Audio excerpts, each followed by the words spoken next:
United and the... Well, here they come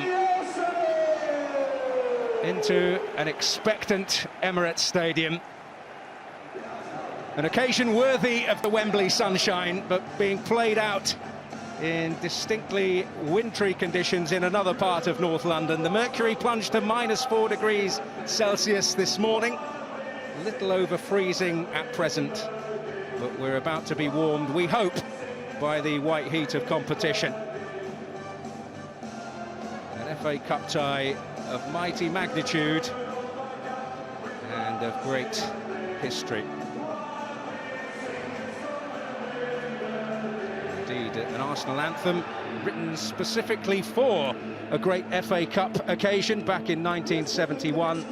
Good old Arsenal, when the Gunners clinched the double at Wembley against Liverpool. Charlie George's thunderbolt. They're as familiar with great FA Cup moments as any team in the country. Manchester United just very fractionally behind. An embrace of great warmth and respect. And there will be plenty of that on show, but you'd imagine Arsenal should have the edge. They do refresh the ranks, especially in midfield. Jorginho, three-time FA Cup finalist, and Mikel Merino in for Partey and Rice, respectively. Gabriel Jesus makes a first FA Cup appearance in Arsenal colours, nominally from the wide position. Well, Lewis Skelly continues at left-back. Ricardo Calafiori suffering a slight injury in training this week. He's not involved. Well, it's good to see Raheem Sterling amongst their substitutes today. Well, the spotlight falls on a Wembley scorer in May. Alejandro Garnacho returns to the United side amid swirling speculation about his immediate future and some questions internally about his application. Amad Diallo drops to the bench, not at full fitness, we gather. Altay Bayindir, a trail change in goal. He replaces Andre Onana, the Turk, donning the gloves for United for only the 5th time.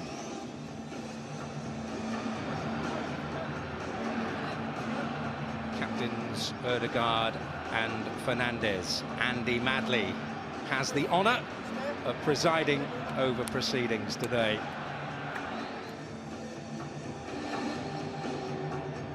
Well, United coming into the 3rd round of the FA Cup in their lowest position since 1990. And rekindling what has been the enduring rivalry of the Premier League era, and in FA Cup terms, a rivalry played out second only to Everton and Liverpool in terms of its frequency. Gabriel Jesus, a man who's been there and done it with Manchester City. And Diogo Dalot, one of the more consistent performers in the United ranks. Change of colours for both. Mikel Arteta's team, bedecked as has become something of a tradition at this point in the FA Cup, in all white. As part of the anti-knife crime initiative, No More Red, and United bedecked in blue.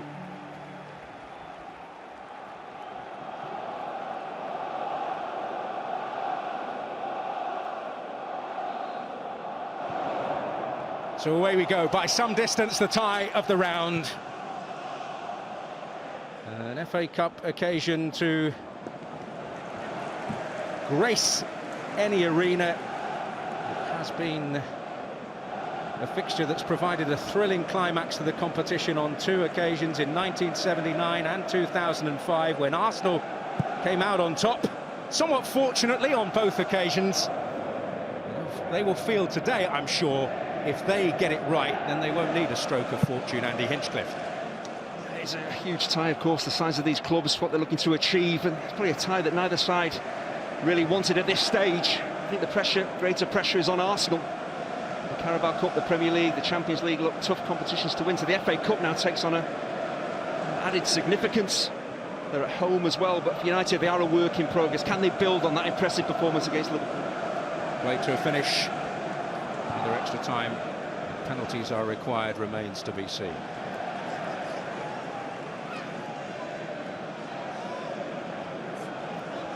Lewis Skelly getting used to the white heat of competition at the very highest level. Feel of the ball for Altay, which will be particularly welcome as he seeks out Rasmus Højlund. Duel with Gabriel, one potentially of great significance here. Mazraoui played as part of the back three when United came here on league business and succumbed to Arsenal's authority at set pieces. Although that quality is certainly lacking from a defensive point of view in the United ranks. Yeah, really positive start though from United, getting their foot on the ball, forcing Arsenal to sit in their own half. So Newcastle on Tuesday make a good strong start to the game. United looking to do something similar here.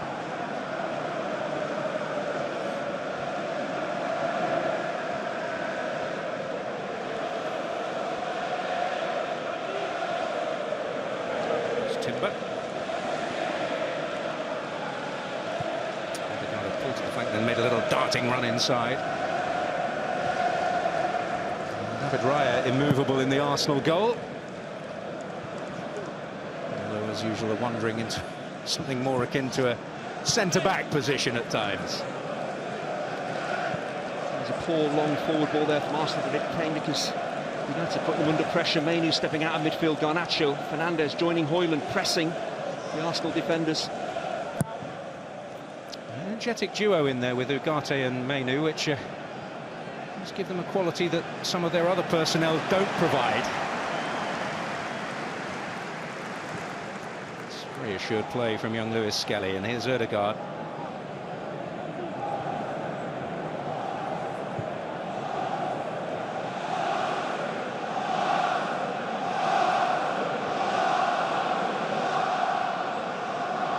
Marino into Ødegaard.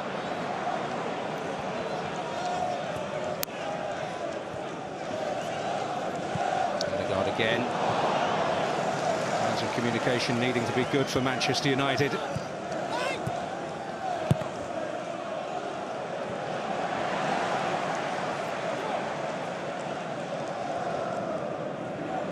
Kel Marino.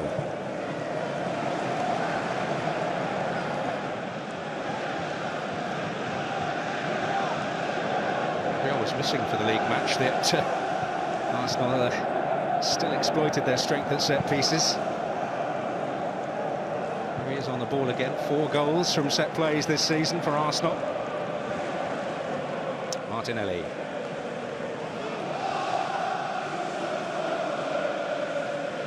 Jorginho. Timber. Gabriel Jesus. Ødegaard. Teasing it in there.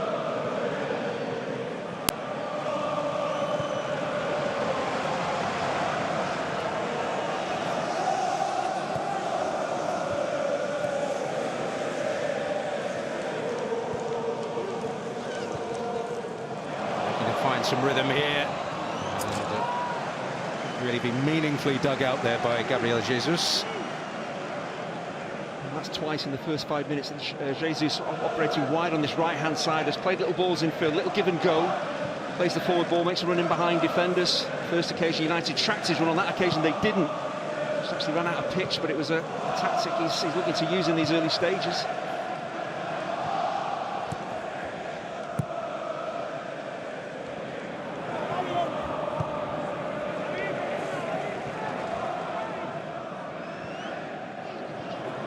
Perhaps wondering whether Neto might get a run out in goal today, with him being available for the FA Cup. He's on the bench today.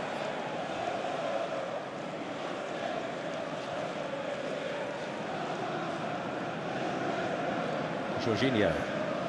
Plenty of early touches for Jorginho, brought into the side in that deep line midfield to control the tempo of the game. If he does his job well, fullbacks can step forward. Marino, Ødegaard can go and join the front three.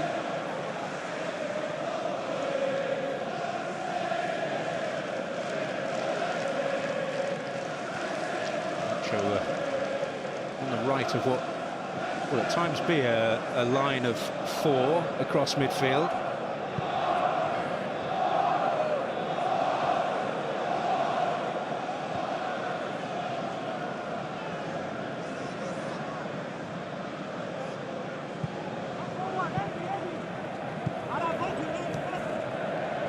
Gabriel Jesus. That's drifting around. It's very important for Arsenal that Emirates does has the ability to chop and change his attacking position up against three solid centre-halves. He needs to get away from them, at times come out wide, at times drop deep, try and move those three centre-halves around. One or two of them are the swiftest to react at times. Martinelli.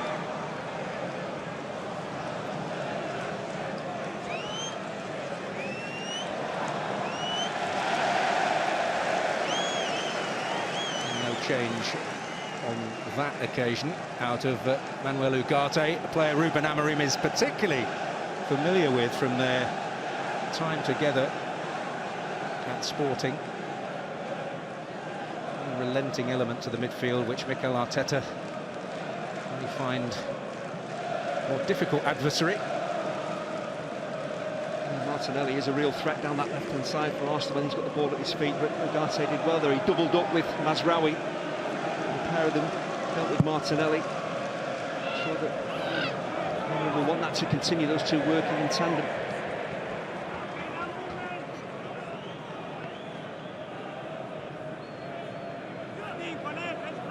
In the spotlight, they always are at Manchester United. He's only stepped out in the League Cup this season.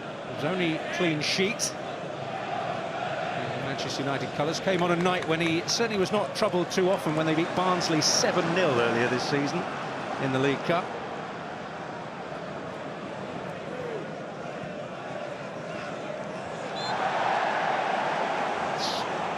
Foul on Gabriel Martinelli. Mazraoui, picture of innocence. Aggressive at times. He's going nowhere, Martin. He's going back towards the halfway line, so you really need to dive in there. The referee will have marked his card now. He's got to be really careful. Any future challenge, if he gets it wrong, could be yellow carded. That will change the way that he goes about playing his role. Well, the first window of opportunity from a set piece, not quite the danger perhaps that a corner would provide, but still a stern test for the United rear guard, and Odegaard over the free kick.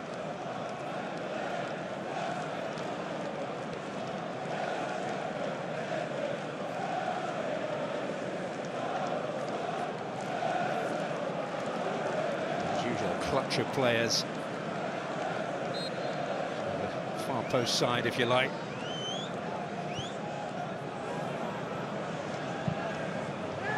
Their choreography right, but most importantly the delivery. The offside flag catching them out on this particular occasion. Well, the United defence there did particularly well. Everyone stayed together. They were very keen to keep Arsenal out of their penalty area. Look at that defensive line. They drop in, then they squeeze out. It's everybody playing their part. No one has dropped deep. Everyone has done their job, because Arsenal are so dangerous. They normally get their delivery right. The movement off the ball is excellent. United defended that situation so well. The entire team offside there.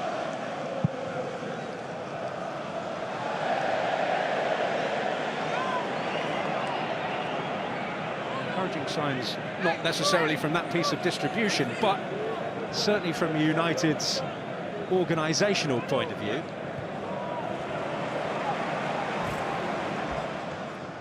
Lewis Kelly. Aren't you able to pick it up? But then make a challenge that brought a shriek of pain from Gabriel. It's completely unnecessary from Garnacho. I'm sure it's only going to be a word from the referee. It was well initially Garnacho to pinch the ball from Lewis Kelly, but this is completely unnecessary. He's nowhere near the ball. Once again, the referee will have a word. He's got to watch his step now as well. It's just a naive challenge. Well, sometimes it's born almost of being too keen to make a point. And Garnacho perhaps is seeking to do that, maybe not as much to his own head coach as to one that's trying to sign him at the moment. Napoli, the name that's being linked most strongly with acquiring his services in the coming days and weeks.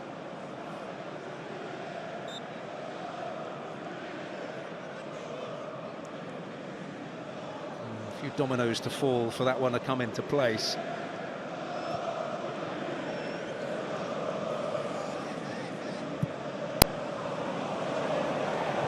Martinelli trying to get in behind, and Altay has gone a-wandering. And meets the challenge with a degree of assurance. United started the game on the front foot, but it's Arsenal that are dominating the ball now, forcing United back. It's about that organisation. Sir Amorim has done a lot of work on that defensive organisation. Individuals playing their part in the collective.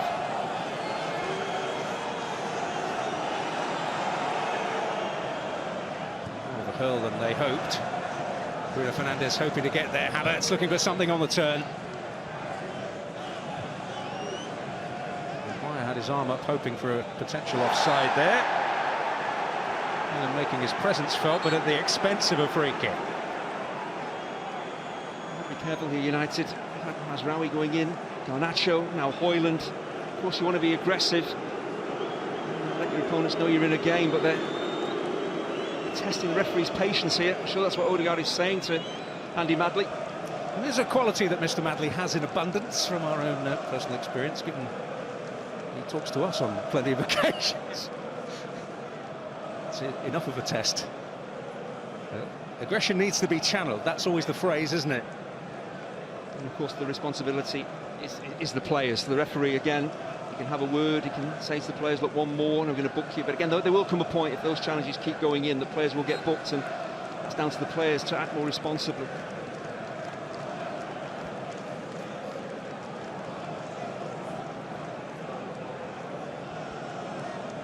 Final reminders being issued there by Gabriel.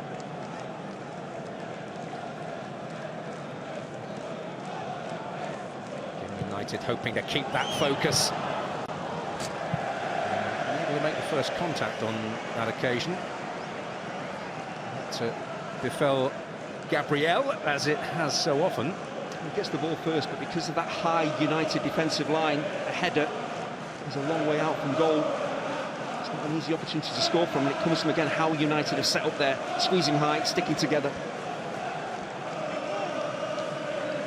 Arteta would have expected, no doubt, for Manchester United to have learnt a few lessons. It's just how much ingenuity Arsenal have left in terms of coming up with something a little different.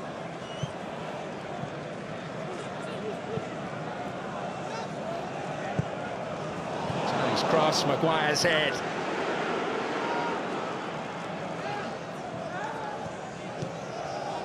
Odegaard. Change of pace. Oh, across the face, and Maguire able to get it away.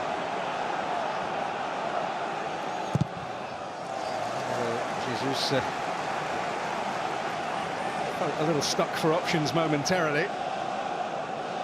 Defensive position that Maguire took up there. They have extra defenders in there, so some defenders can get tight. Maguire was in space, and he was there just to read the forward ball. The cross, dealt with it fairly comfortably. It's about confidence and certainty for a player of his established quality, isn't it? Harry Maguire seems to be finding that again. Seems to have found a head coach that is prepared to place the necessary trust in him.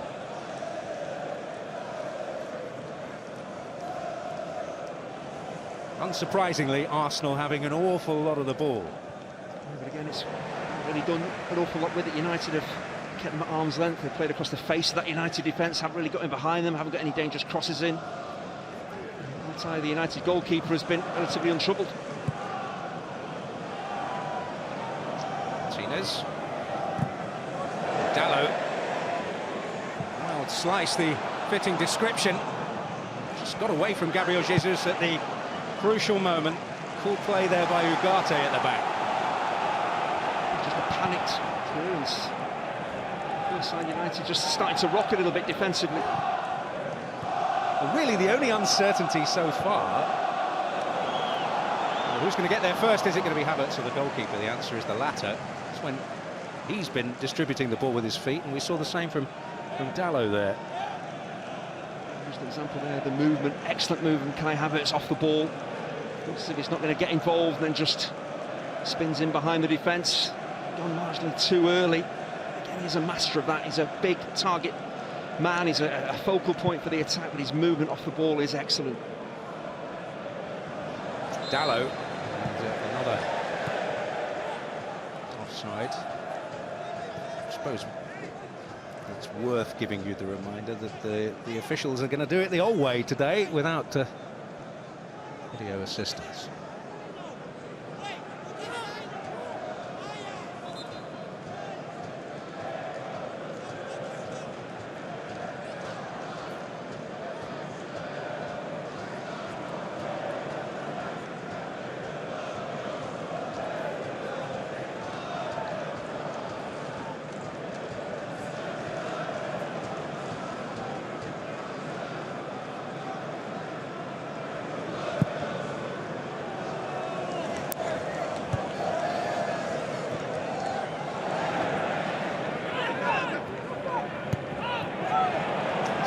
Latitude, but did well, and that's a lovely combination between Gabriel Jesus and now a chance, which is beautifully taken by Gabriel Martinelli. But Arsenal will be frustrated by the flag. As the forward ball was played, it did look as if Martinelli had gone too early. Brilliant interchange with Odegaard and Jesus. United had squeezed up, huge space in behind them. Do well from a really tight situation there, Jesus and Odegaard, just to open the pitch up. Before this ball is played, with an initial contact, it did look as if Martinelli was in that offside position. Wise contribution, not being deemed a deliberate act. Which might have changed the equation had it been, but well, Arsenal have had the ball in the net.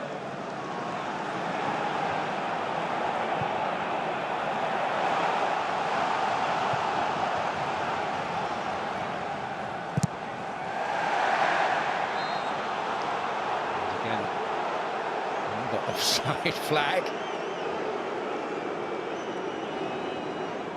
from Nick Hopton, who's not perhaps the toast of this corner in North London at the moment. Yeah, we see Odegaard there sprinting at the United defence, urging his teammates to follow him in. An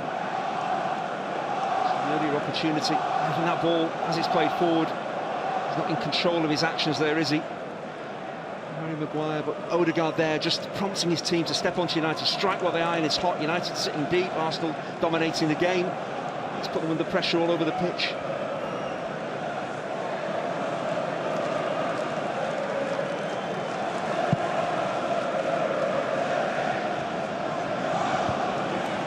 Of Gabriel. Oof. So it wasn't the most certain of touches from Mikel Merino. And pulling the wool over his eyes. There's Mazraoui. Touch from Højlund. Yeah, Højlund has to do better there. Got to secure possession. His team are finding it easy to get up the pitch. Ball is played into him. Don't try and be too clever. Hold the centre halves off. Secure the ball. Martinez coming in with his customary aggression. Lewis Skelly.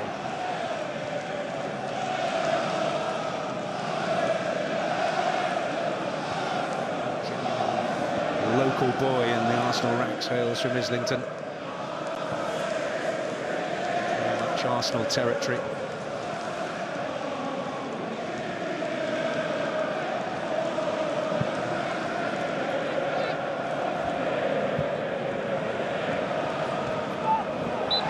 It's a foul by Martinez.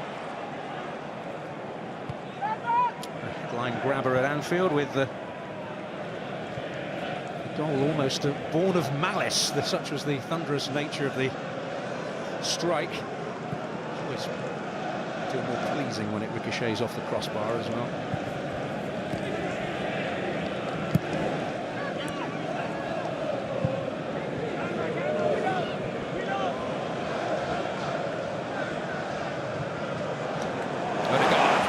able to streak away from Ugarte.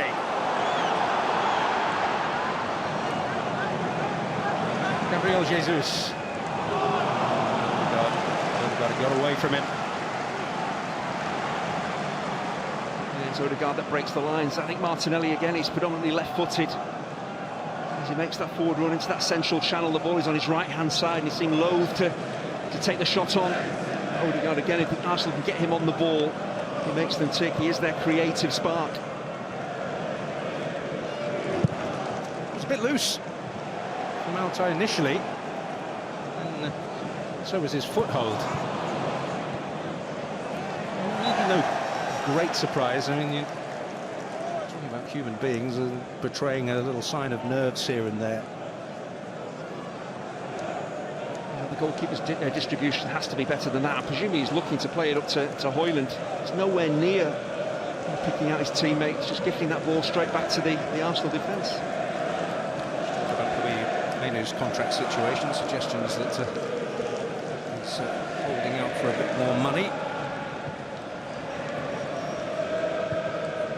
New goalkeeping coach Georges Vital for Manchester United, very much a specialist in distribution.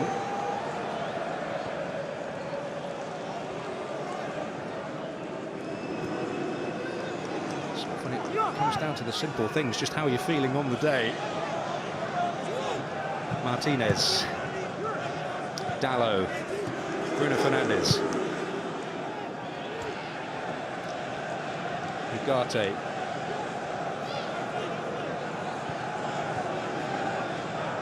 Mainoo. Well, some respite for United, some possession. United getting up the pitch as well. Play a little bit sharper. Mainoo within shooting range. Through the legs of Gabriel.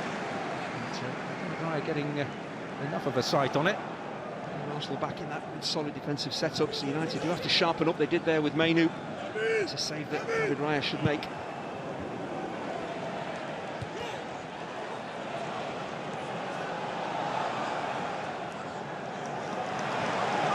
Happy to take it in a tight spot.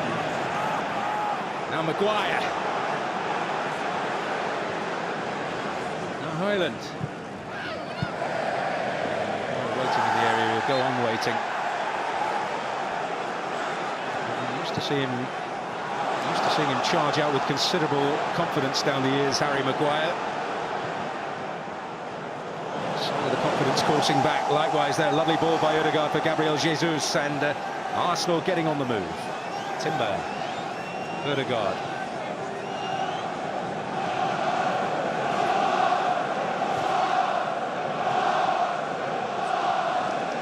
Feeding Gabriel Martinelli.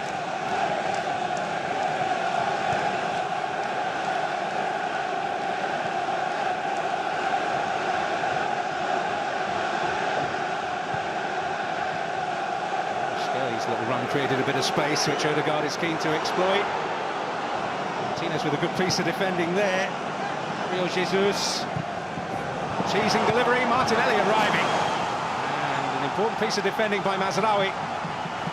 When you play as a wing-back and the ball is on the opposite side of the pitch, you have to get round on the cover, you have to get goal side of your man.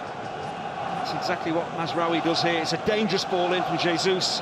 He has to get there first, the wing-back, ahead of Martinelli. And he does his job, but attack really all starts with Odegaard again breaking the lines, getting in between the defensive line and the midfield for United, causing real problems.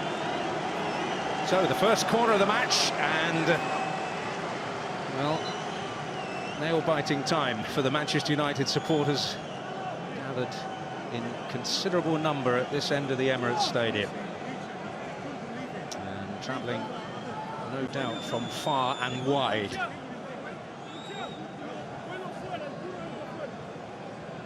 Madly with a few pointers to make here to one or two of the Arsenal players. And meanwhile, David Raya needing a bit of attention.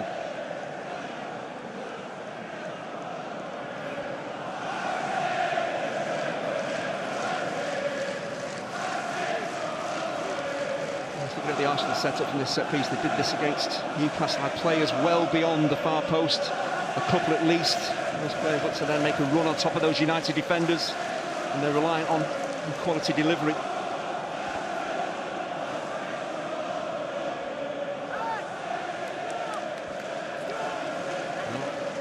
Altay have the authority.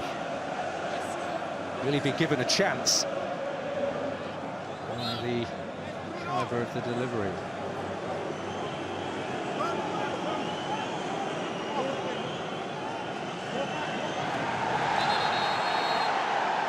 There's all kinds going on as per.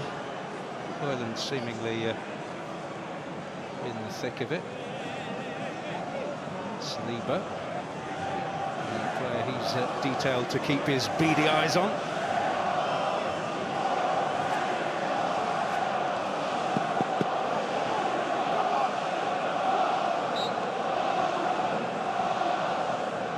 Test potentially on the way.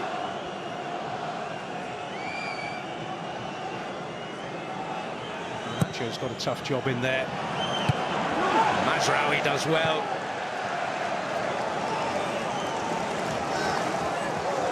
You can have players in good defensive positions, then you need that defensive desire to get to the ball first. Mazraoui, excellent. Header clear. There's no shortage of pressure on him there.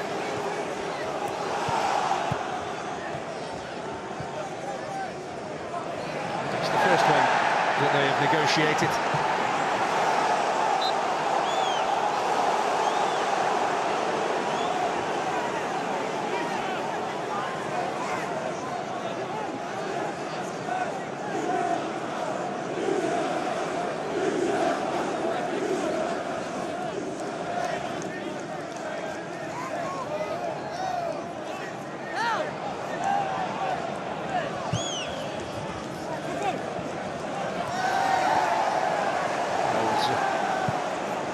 Duel comprehensively by the meaty forehead of Saliba. Scooted off the forehead of Mainu. With Gabriel Jesus left on the deck.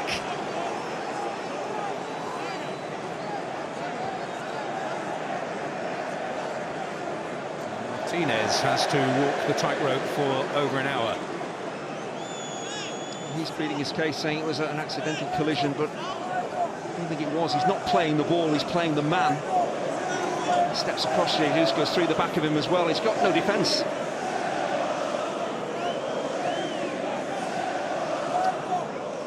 Martinez is not so much a player who's read the entire book of the dark arts. He's maybe contributed a few chapters.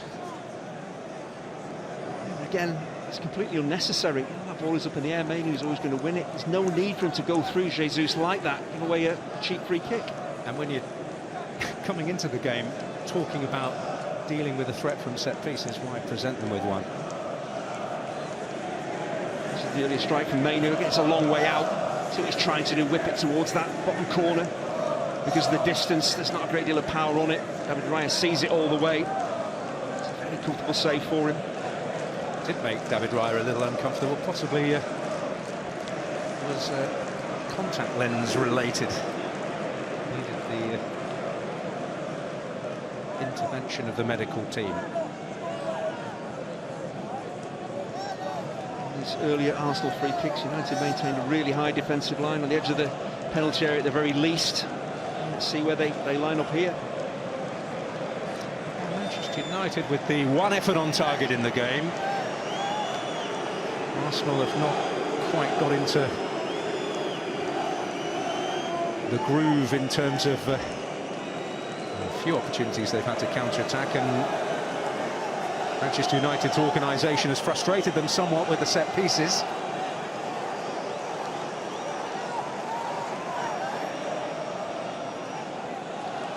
Arteta's bound to be the more disappointed of the two coaches with the amount of possession that they've had. The team have tried to break United down, but so far United have been pretty resolute.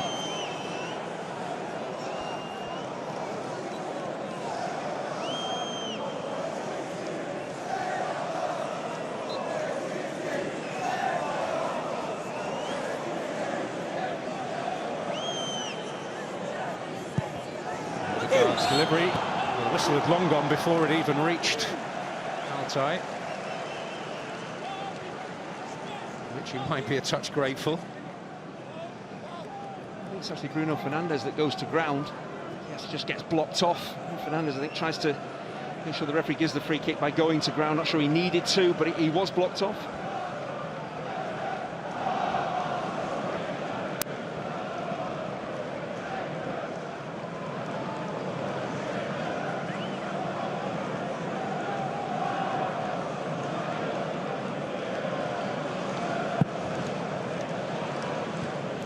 Flicked on by Menu.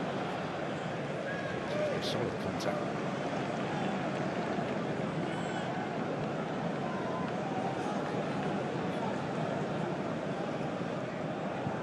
Storied FA Cup history between the two. Manchester United winning the last meeting here 6 years ago in round 4. This is the first meeting between the two in round 3.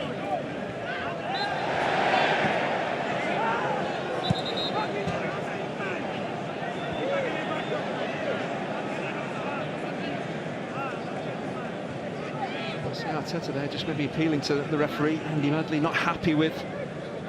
Feels there's maybe an over physicality from United. Bruno Fernandes with the latest foul. This is a tie where you recall the great characters involved and you recall the scorching ferocity of the challenges, particularly in the days of Messrs Keane and Vieira. Gordon McQueen and Willie Young and individuals like that, Peter Storey in the past. It's tended to be a day for strong characters.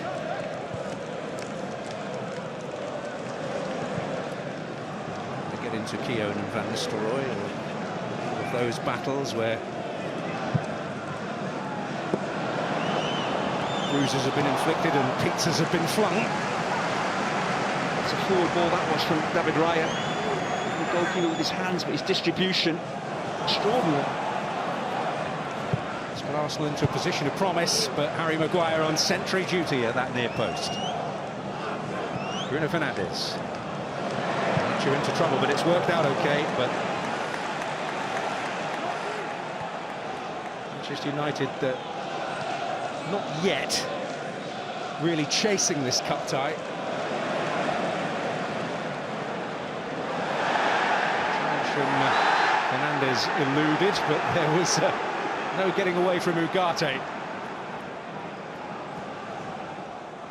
Havertz pulling out to the flank.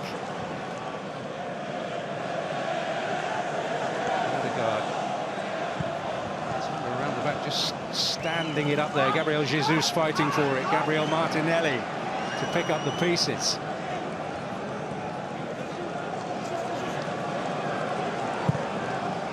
Maguire to meet. Ugarte. Fernandes. This could be useful. Nacho ploughing something of a lone furrow at the moment. Very difficult angle indeed. To get a shot vaguely on target there.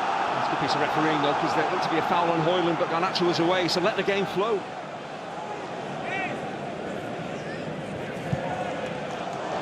Oh, and that's a glorious ball from Ødegaard. An important block from Maguire to deny Gabriel Martinelli. They've made that out to in run again. Absolutely was a brilliantly timed run. The forward ball was exquisite. Just needs to take the shot on earlier. He just delayed, and that enabled Maguire to get the block in.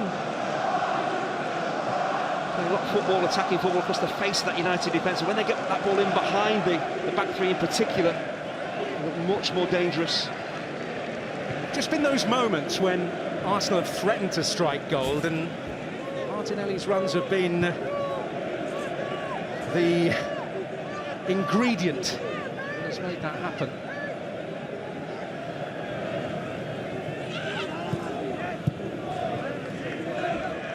This is Dalot.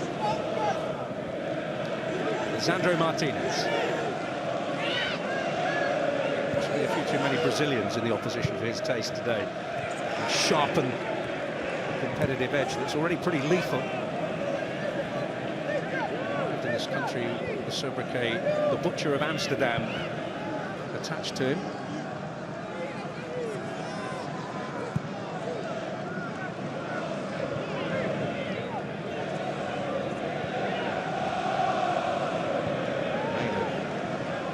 Conte.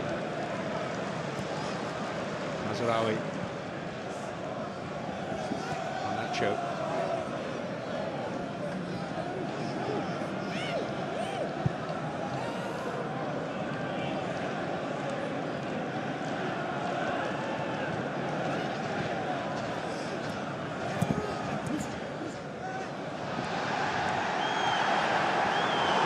Here and allow Mazraoui to escape.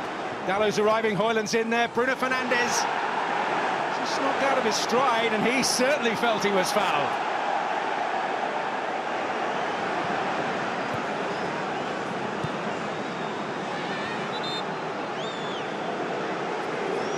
Well, that's the level of impact he felt was made. His footwear forcibly removed, but that show of dissent is going to earn him Manchester United's second yellow card of the day. I understand he's frustrated. Brilliant play from Mazraoui. Looks as if he'd been blocked off. Actually got on the ball, so the referee doing the right thing, letting the game flow. He did seem to be nudged in the back, Bruno Fernandes. Possibly going to take a touch, possibly going to take the shot on first time, but it did look as if he was caught at the back. Jesus is looking to get back to defend, but he's the wrong side of Bruno Fernandes. I'm saying it was a penalty, but it did look as if he was fouled on the edge of the box.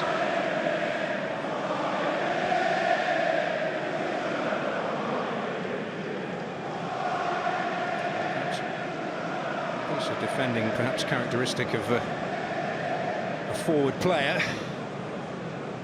There's going to be a change here for Arsenal. The very familiar face of Raheem Sterling.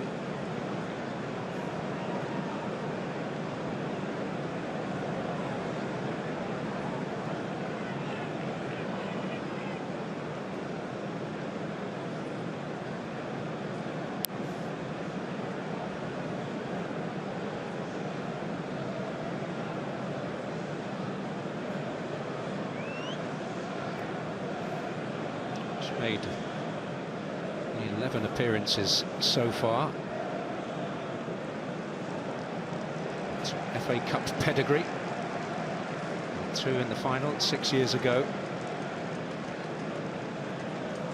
You see there that Gabriel Jesus actually stands on the back of Bruno Fernandes. He's desperately trying to get to the ball, but he has to go through the man to try and get to the ball, and it was a foul, but he's come off worst.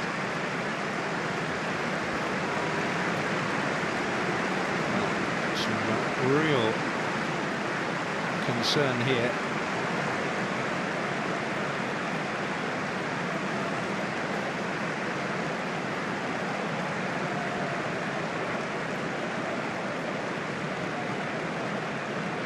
Jesus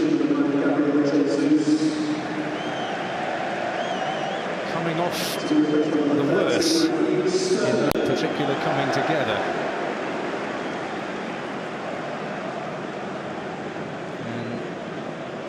Distressingly so. Raheem Sterling facing Manchester United for the 27th time today. Remarkably, he's never scored against them. It's heartbreaking for Jesus. He's had such a terrible time with injury. He's picked up another possibly serious one there, but major opportunity for Raheem Sterling now.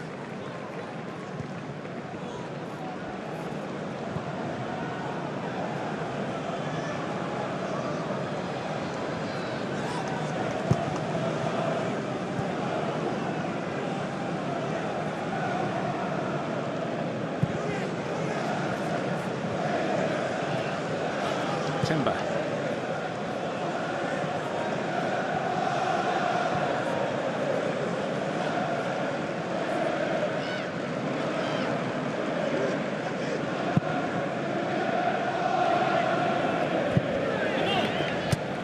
Well, he does have that extraordinary quarterback-esque ability. Touch on this occasion.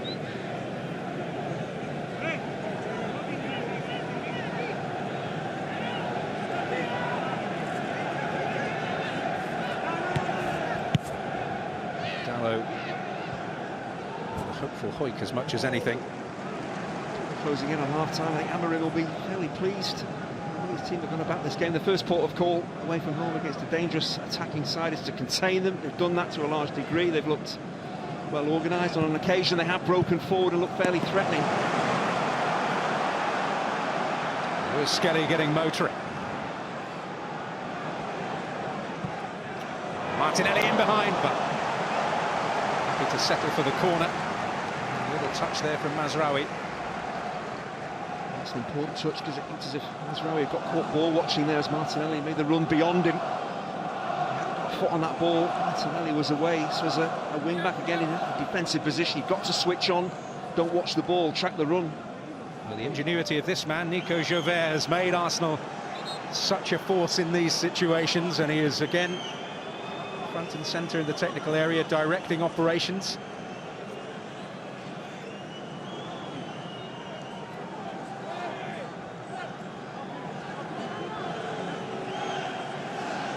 For Arsenal, those two players on the far post looking to make runs across that United defensive line. United defenders have to be aware of their position.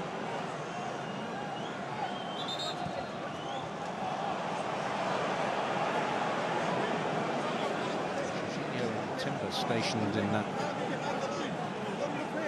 area beyond the far post.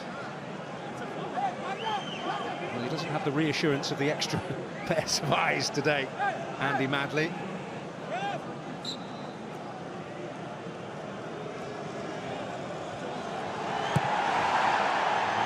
To a more central position, but I will be grateful if they're all like that.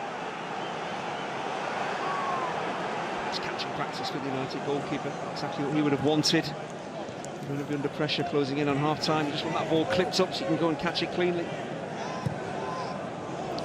Not wishing to tempt fate for the many Manchester United fans watching around the world. So far, everything they wanted, but barring one truly menacing raid at the other end, although maybe that will come now. Rasmus Højlund.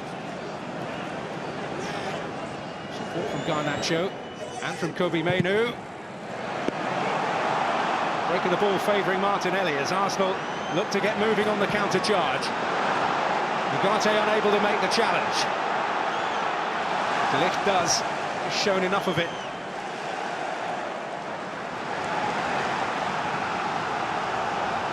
Skelly.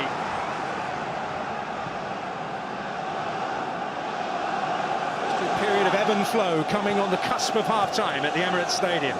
Raheem Sterling.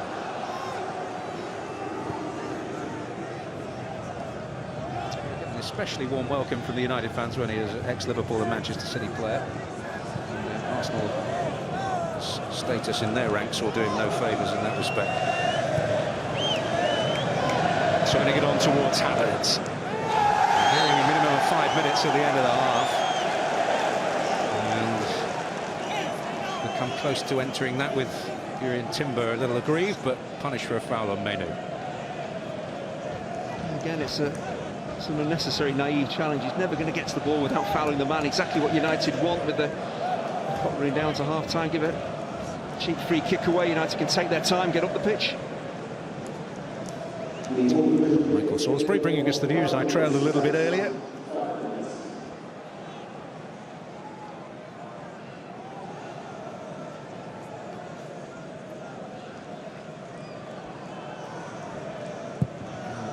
It's not a performance that's going to win a beauty contest, but so far so good for United.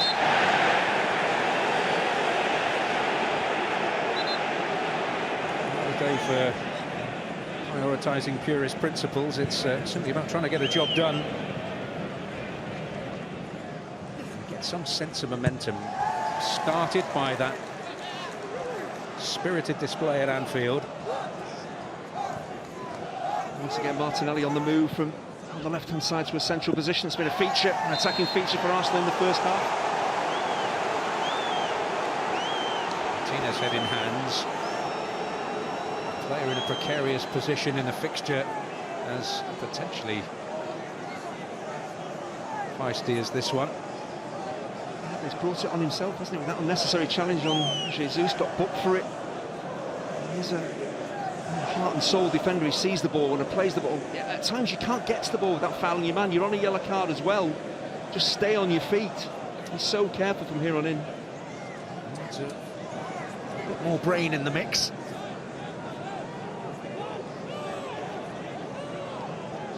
Box clever on that yellow card.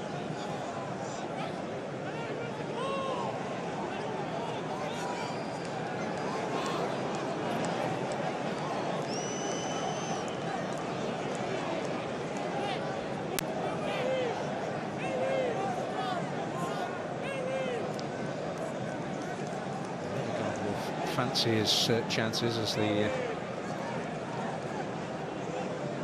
chief left-footed threat.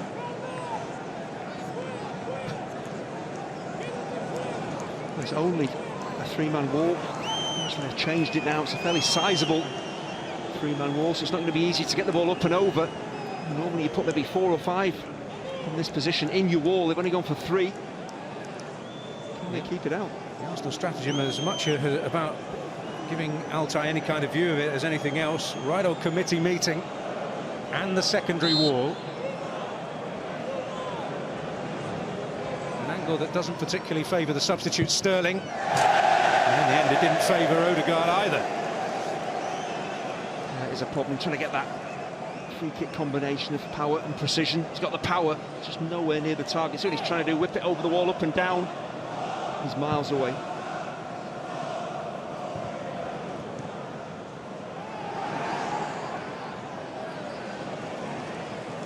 They're doing well, Hoyland. Able to keep things moving this time.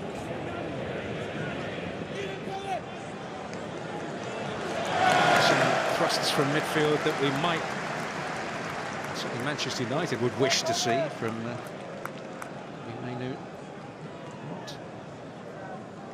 in abundance so far. Well marshalled there by Gabriel.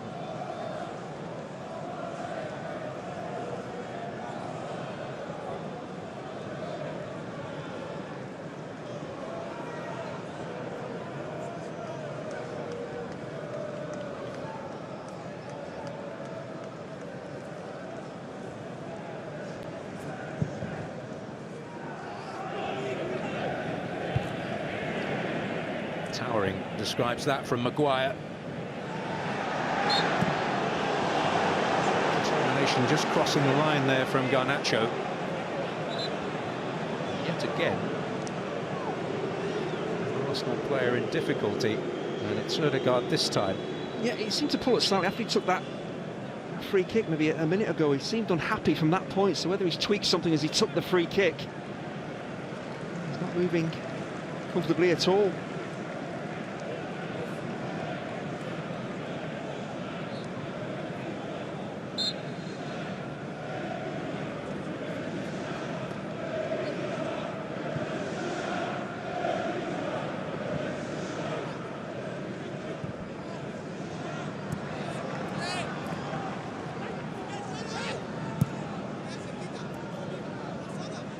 Odegaard is really labouring.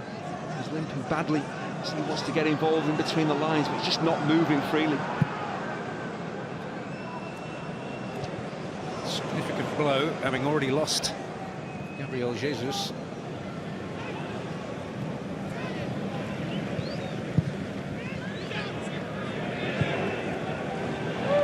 He's not being especially kind to Arsenal this season. Mazraoui. Madly with a glance at the watch as Mazraoui raids again.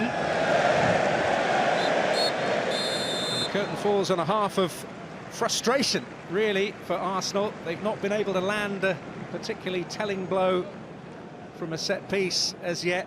Gabriel Martinelli's elusive runs off that left flank have presented them with their best hints of opportunities, and perhaps a touch of nervousness from Altay in the Manchester United goal will also do so.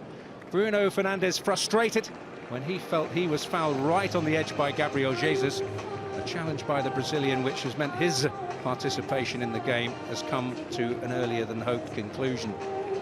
Well, so far not the explosive stuff we perhaps hoped for, but more to come surely in the second half. Arsenal 0, Manchester United 0 at the break.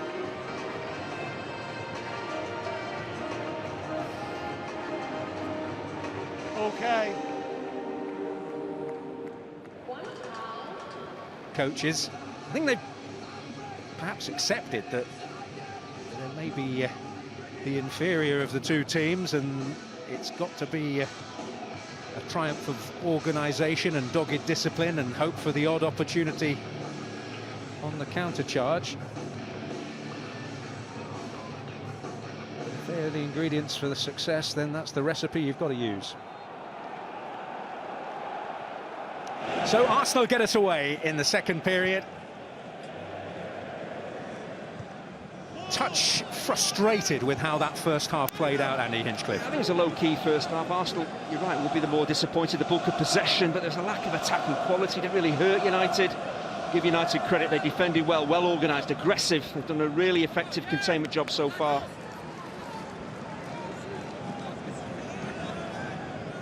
You talk about all those ingredients that make up a, if you want to use that phrase, back-to-the-wall performance. And concentration is one I haven't mentioned.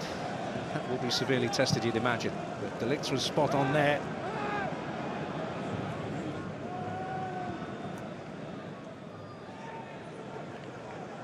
In terms of the team news, Arsenal having to make that early change with Gabriel Jesus injured, Raheem Sterling coming off the bench.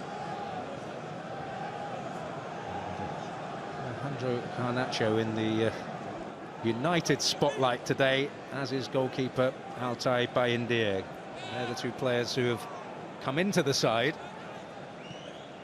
after that terrific display at Anfield. There's Mikel Merino. Groans. As Bruno Fernandes was picked out. All of hopeful nature upfield. I expect the pattern of the game to stand pretty similar in this second half to the first, with Arsenal dominating the ball, having most of the attacking play. United shown that defensive resolve, but they've got to try and win the game as well. So can they put 2-3 good passes together, work the counter-attack effectively? Is that going to be their route to success?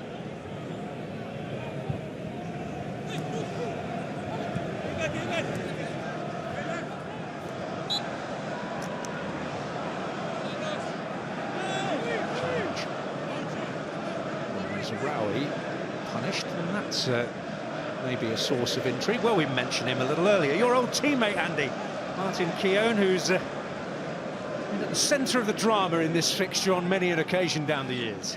One of the most aggressive defenders I ever played alongside. He's wonderful company.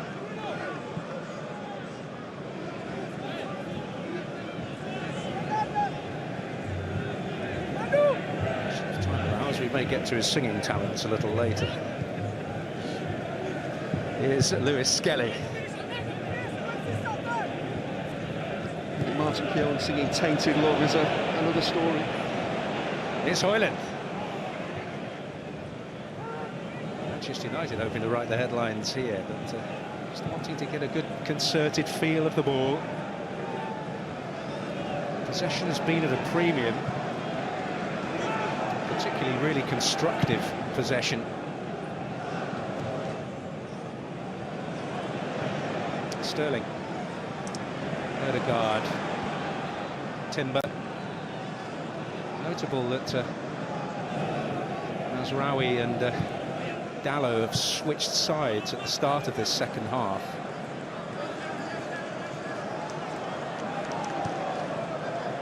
Dalot didn't get his timing right there on Lewis Skelly, and a challenge in a position of promise and a yellow card too. Yeah, he's caught ball watching. He's no idea the left back has just tiptoed in behind him. You see, he's just focused on the ball, nothing else, so then he just plays the ball. There's no idea the Arsenal player has sneaked in behind him. It's a surprise. He's an experienced defender, he's a quality defender. You have to be on your toes with all this attacking movement going on around you, and he was caught out badly there. And how costly may it prove to be? That is the question.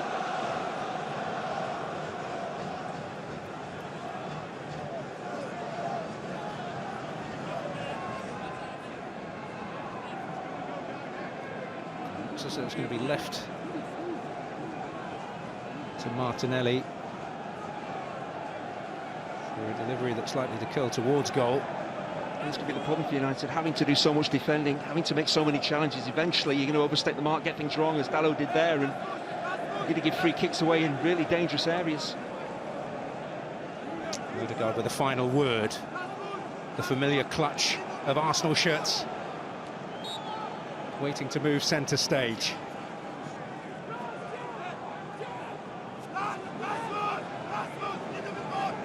Gabriel's got a run on it here. Teased in there, but Maguire first to show. And Ugarte first to that. And certainly letting Sterling know he's there. Somewhat unnecessarily. The free kick, though, is a really poor one. It's just kind of flighted in there. It's there to be headed clear. Maguire does a good job. He's brave. Really got to whip that ball in, flat pacey, right on top of the goalkeeper. The defender could touch it in. There's too much flight on it. It's too easy to defend. Drifter, really, wasn't it?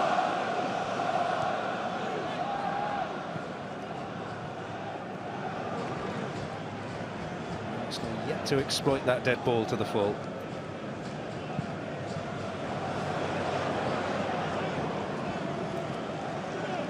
I suppose for United as well, the problem might be keeping 11 players on the pitch. The bookings are starting to ramp up, and has to do so much defending. Any one of those 3 players get it wrong again, United have an even bigger problem. Go down to 10 men. Garnacho able to steal away. A misjudgment by Gabriel. And Bruno Fernandes! Glorious goal for Manchester United!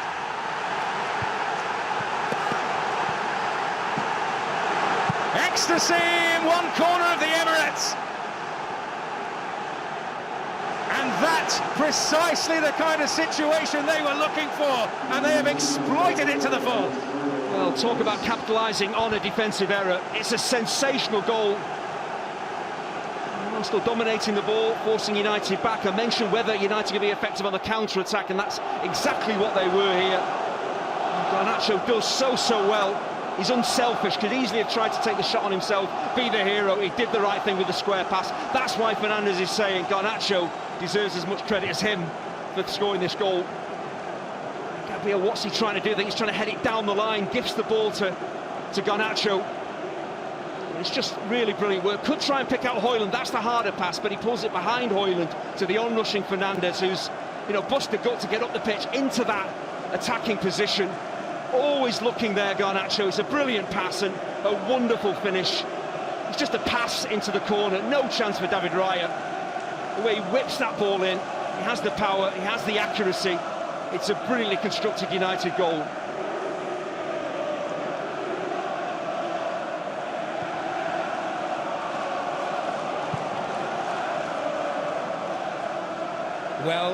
Well. It's not often down the years that Manchester United have been in the business of writing underdog stories. They're in the process of doing just that right now. Potential for a swift answer. The strike from Marino blocked. This is Martinelli. The delivery of threat, which Maguire met. And Dalot to sweep it away as Sterling delivered it back into that penalty area.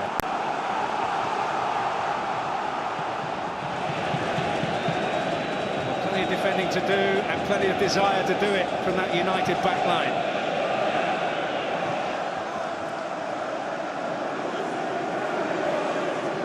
Gabriel Martinelli.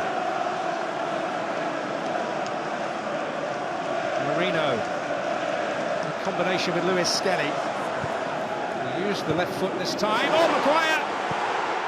Oh, and Havertz, in the end, denied.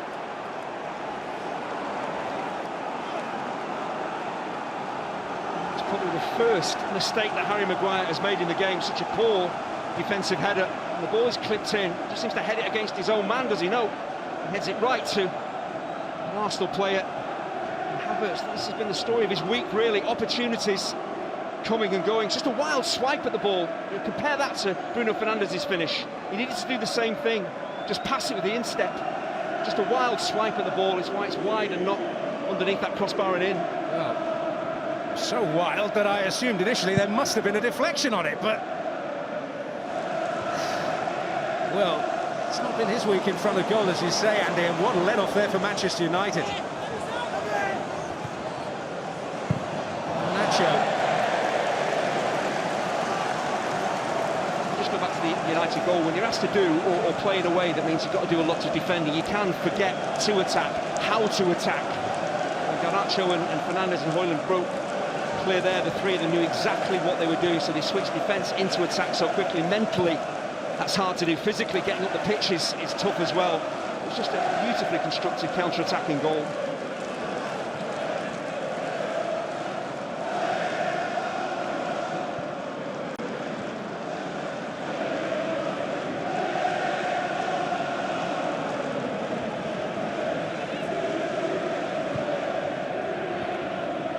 There again.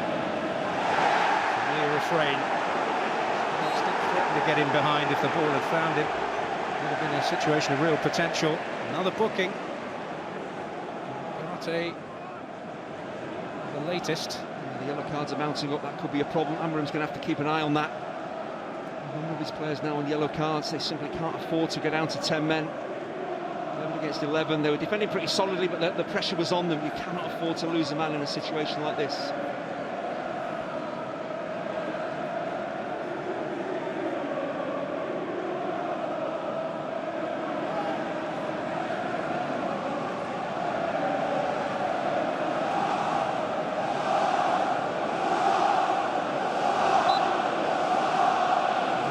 Prime count growing with every minute.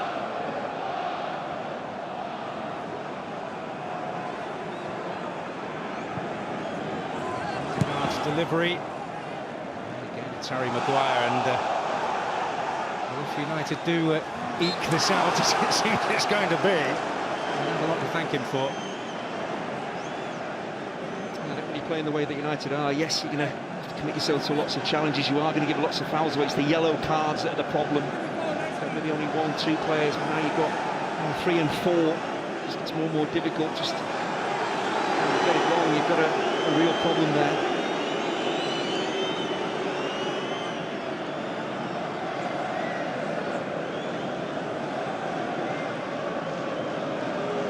Fair to say the Amorim game plan so far is working to perfection, containing Arsenal and being lethal on the counter.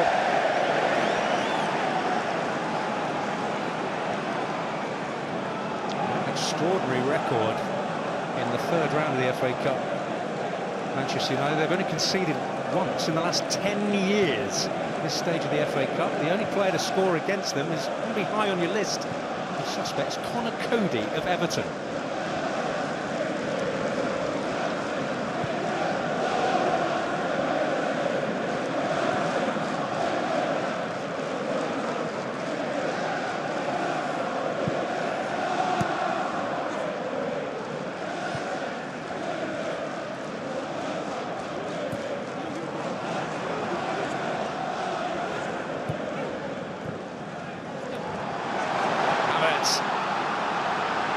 To atone, finds Sterling. Marino, Ødegaard, Maguire there once again, Martinez too. And hoisted away by Menu, up to Højlund. Got a hold on to it and has done extremely well. Garnacho, Bruno Fernandes. Another real threat on the counter here, Garnacho. Setting for the corner and United where they want to be. A bit of respite. Yes, magnificent centre-forward play from Rasmus Højlund. Just holding off his man, securing the ball. There's no foul in there, he's just been aggressive, he's been strong. The centre-half's got a grip of him. Then that left arm comes up. It's not a swinging arm, it's not a foul, just brilliant hold-up play. And that means then the counter-attack can develop because he's held the ball up, he's taken the defender out of the game suddenly. United have 3 players sweeping forward. It all comes from that strong, aggressive centre-forward play from Højlund.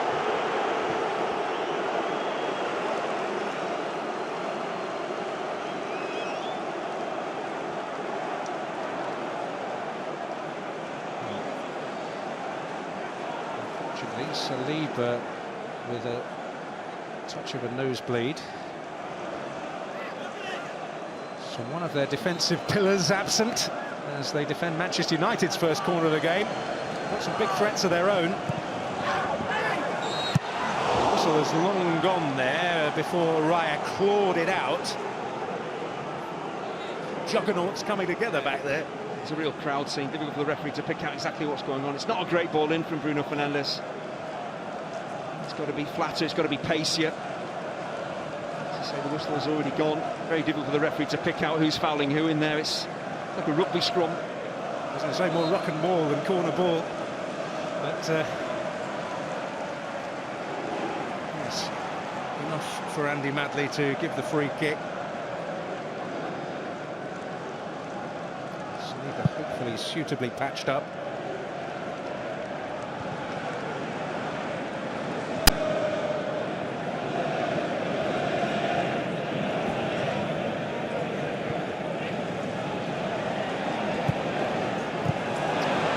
Here by Dalot, who's got to be careful.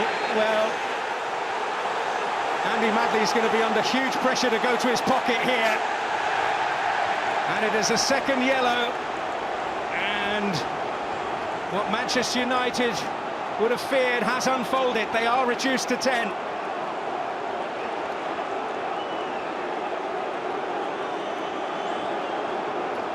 I'm sure Dalot was saying to the referee, the Arsenal players made a meal of this, but is this a challenge that Dalot really needs to go into? Doesn't make an awful lot of contact, but again, why go diving in? You're on a yellow card. Well, the ball's pretty much near the halfway line. It's not as if you're on the edge of the box, so it's a chance-denying challenge. Just stay on your feet. Don't run the risk. I'm pleading that he had the merest brush on the ball, but that type of challenge... Yeah, playing the ball is not a defence. It's how you go into the challenge. And again, he didn't need to get off his feet unless you're absolutely sure you're going to get really solid, clean contact on it. Just stay on your feet. It's unnecessary. And costly.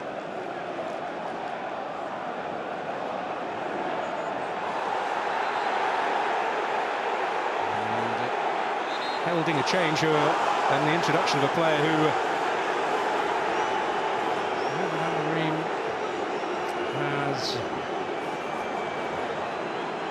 already mentioned is not fully fit, but he might have a very important role to play, Amad Diallo.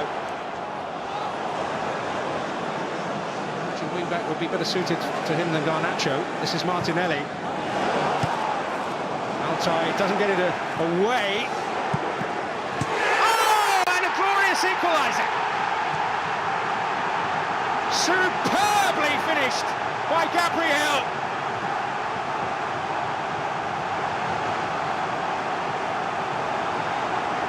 Well, he got height on it, but not the distance, and he's paid the price. And Arsenal level. Yeah, well, what a minute for Arsenal with the sending off and then capitalising on that by getting the equaliser. It's not always easy when you're up against 10 men to break them down, to create opportunities, and this isn't a great opportunity. The ball is bouncing away from goal. Gabriel has to readjust, but he does the right thing. The most important thing is get your knee over the ball, keep it down, keep it on target. There's a slight touch on, I think, De Ligt. Maybe takes it past the United goalkeeper. And Gabriel has done the right thing in the way that he strikes that ball, finishes it like a striker. And the ball just clips off a United defender. No chance for the goalkeeper. Arsenal right back in it. Well, the De Ligt diversion delivers an equaliser for Arsenal. And we asked how costly Dalot's second yellow card may be. We have an instant answer.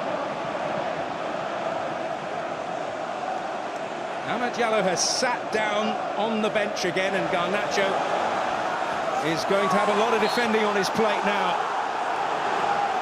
It looks as if Amorim wants to keep that kind of back five intact, so Garnacho then has to operate as a wing-back. But the way that the game's going, the flow of the game, the pattern of it, he's going to end up doing a lot of defending down that right-hand side. So interesting to see whether Arsenal target him with Martinelli, with Lewis Skelly.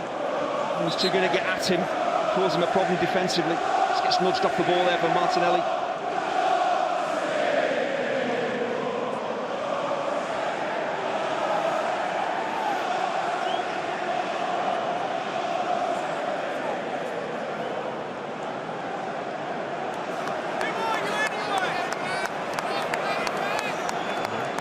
Carter has gone into the referee's notebook. He's not alone in that technical area.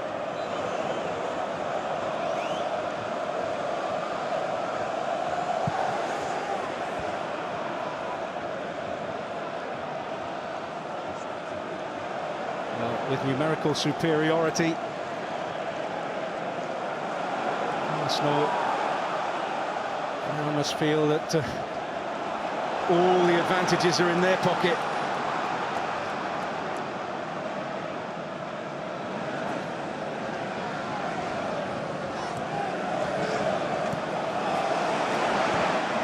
Mazraoui is beaten. And where's he going to drop? Marino's shot deflected. It's the first time we've really seen Raheem Sterling run at the wing-back and give him a real problem. Mazraoui had no answer to it. He just slows him down and then sprints past him. It's an intelligent pullback as well, just strength in numbers for United, just getting blocks and goal-bound shots. And this is going to be the pattern of the game now, with United 10 men sitting really deep. And still looking to break them down. Martinez, hardly a giant, stood tall. Ødegaard to take.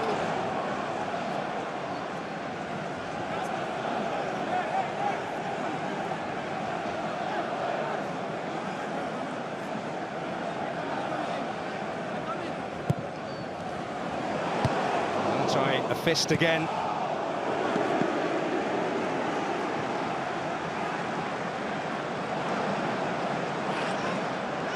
Just go back to that Dalot sending off. It was something that we preempted. We talked about it. The problem of giving fouls away, picking up yellow cards. Players that have huge responsibility, those players, but just treading such a fine line. You can't afford to go sliding in off your feet. Dalot did, and just him and United dear.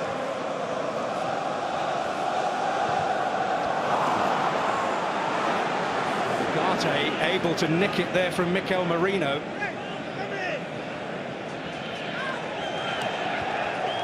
United a bit of respite. They kept the ball in here as well. Hurlen by a fine margin.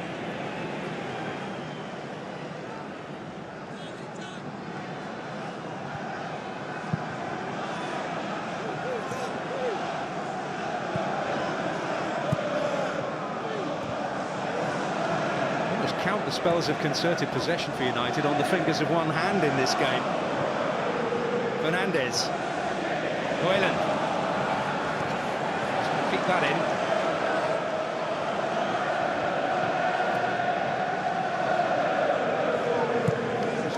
Perhaps not possessed of the biggest ambitious streak at the moment. He might break his way.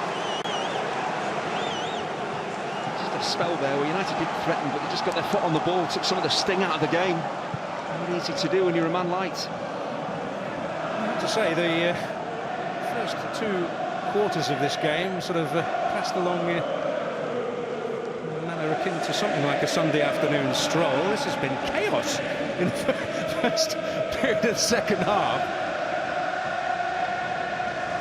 But for United, attacking brilliance, and then just defensively, just the wrong decision from Dalot to get off his feet. Oh, Sterling so fleet of foot. Really tight area. Mazraoui does get a foot in. Jorginho. Havertz.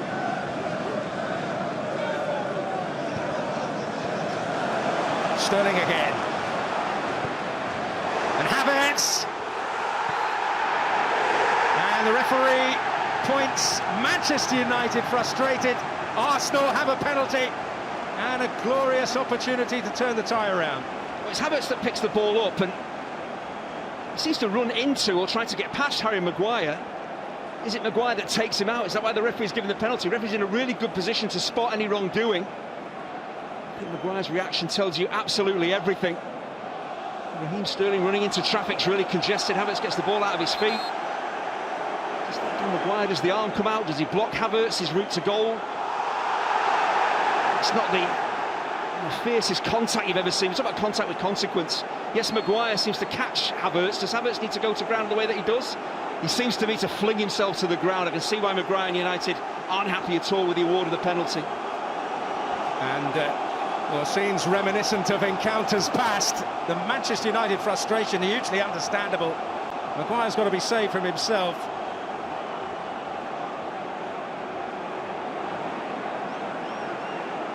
And well, the message clear from Maguire. He felt that Havertz manufactured a penalty there. Listen, there was contact, but contact does not mean foul. And Maguire's left arm comes out into the chest of Kai Havertz, but Havertz again twists. He throws himself to the ground. He's not knocked off his feet. It's just all really kicked off. Ugarte locking antlers there in unwise fashion. Well, Manchester United already down to 10.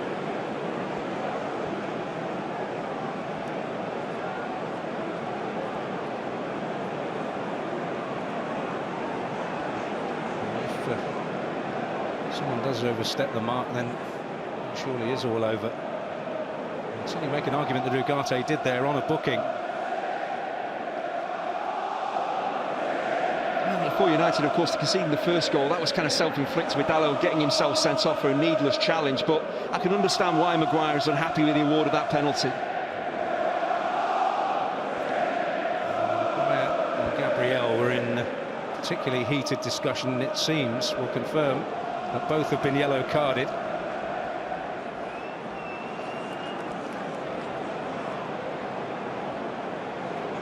Martin Odegaard with the opportunity. An opportunity presents itself for Altay as well.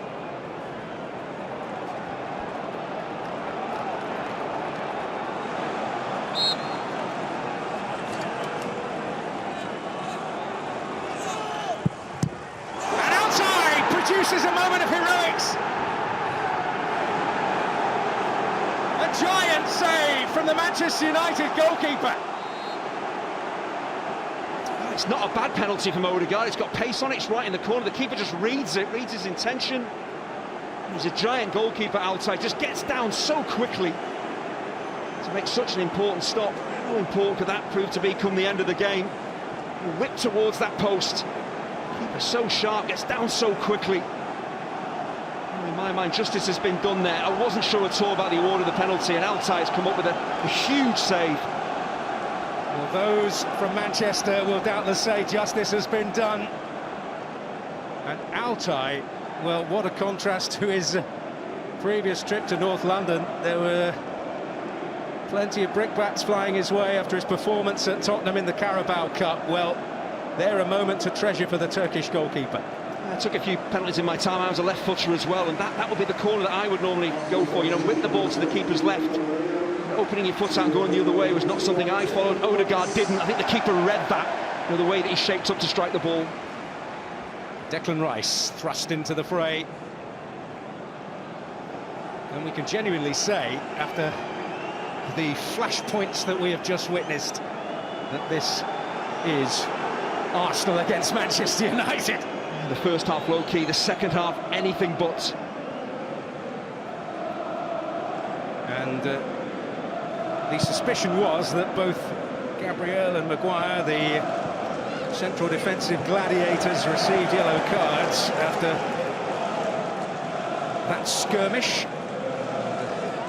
From the touchline has confirmed that. Kai Havertz not on Maguire's Christmas card list for next year.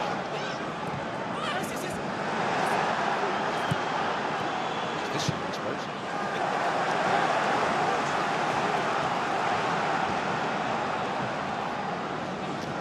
And yellow card for Kai Havertz as well.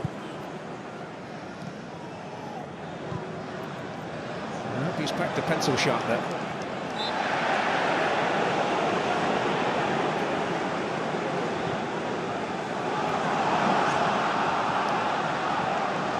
Going to end. It's Raheem Sterling. It's like someone's flicked a switch. He has really sprung to life.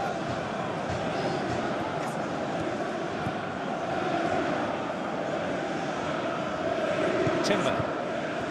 Odegaard around the corner.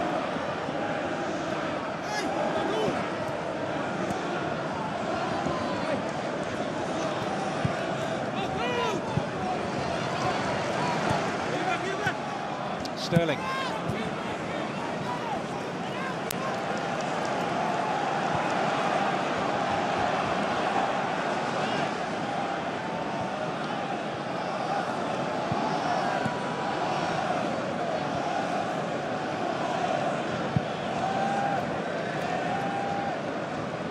Martinelli. A big refreshment of the ranks incoming for Manchester United very shortly. They've got defensive matters on their mind at the moment. Lewis Skelly. Martinelli. He didn't get there, but Maguire did. Fernandez away. Understand these United changes when you play this way. You have to do a lot of defending. You're down to 10 men. You have to freshen things up.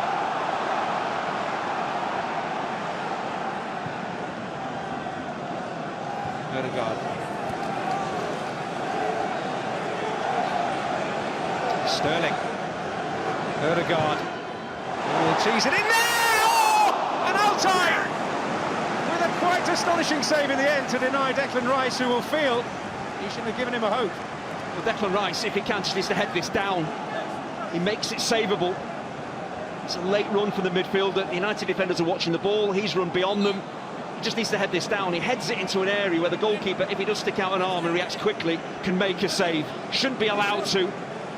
He says it with his wrong arm as well. As his right arm comes across to tip it over the bar.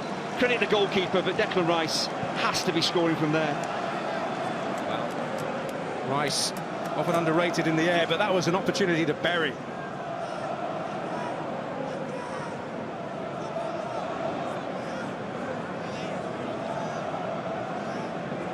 They are going to find space against 10 men. It's going to be the right tactic as well. If you can get attacking midfield to run from deep. United have those three centre-halves, the five at the back at times, marking people, so those late runners into space. Defenders are watching the ball, you can run into space. Exactly what Rice does there. Has to be finishing it though. A couple of big moments for the goalkeeper. If you're saying to the goalkeeper there, where do you want Declan Rice to head the ball? It's exactly where he heads it. Well, won't be the first time a commentator's over-egged it a bit. Well, no, it's a great save, Dan. Don't get me wrong, it's an excellent save. The reactions, because he's so close to goal, Declan Rice, the keeper has to react quickly, get his hand up quickly. And of course, he's saving with his wrong arm in many ways. He's going to his left, saves it with his right. He's got to react really quickly, and you've got to time the save. This is the United goal, the counter-attack. Garnacho picking out Bruno Fernandes. Wonderful, controlled, whipped finish. Bello sent off. Arsenal get an equaliser so quickly. Gabriel did the right thing, hit the target, got his rewards. Really did so well to keep the ball down. Well, Manchester United preparing a triple change, but they're hoping that they don't have to add to the tally.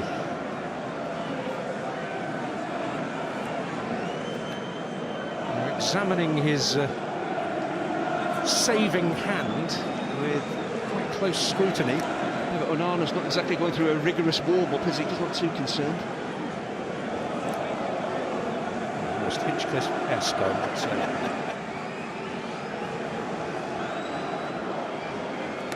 Yeah, Rice shouldn't have given him a hope, but he did his job admirably. And, well, for him, a touch of legend building today. In only his 5th appearance in Manchester United colours, and his performances have not necessarily been talked of in glowing terms up to now.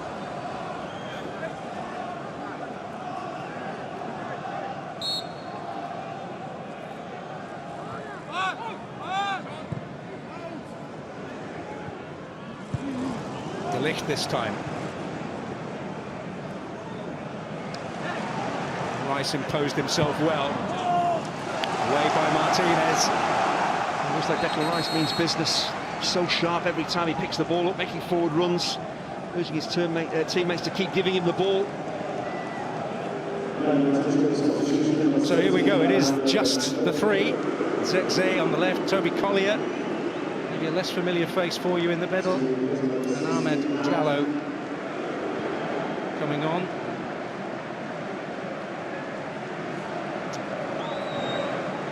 So Garnacho's afternoon of honest toil, an important contribution in terms of the Manchester United goal, withdrawn.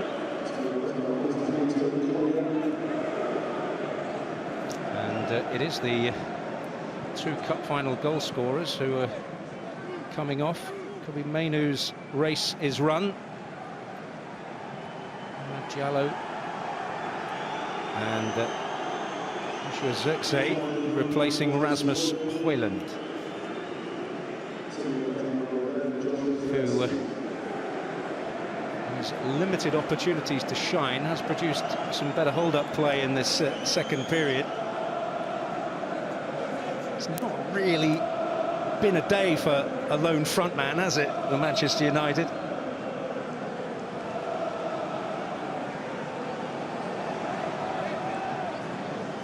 Defenders occupied in the move that led to that Manchester United goal.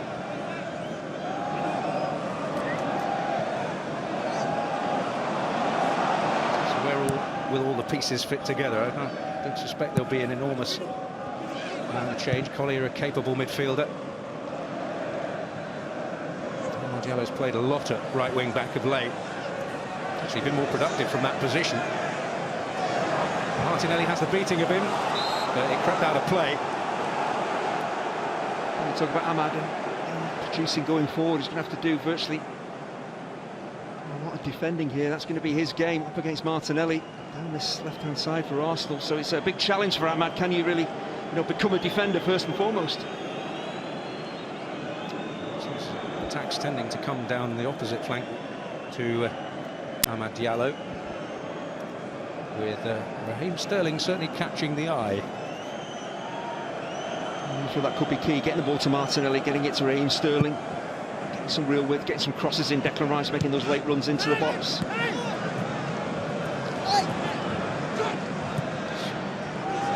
Collier will leave it there for Maguire. It's only his fourth first-team appearance, but he's faced Manchester City and Liverpool in those previous three, also Barnsley, where he started at left back.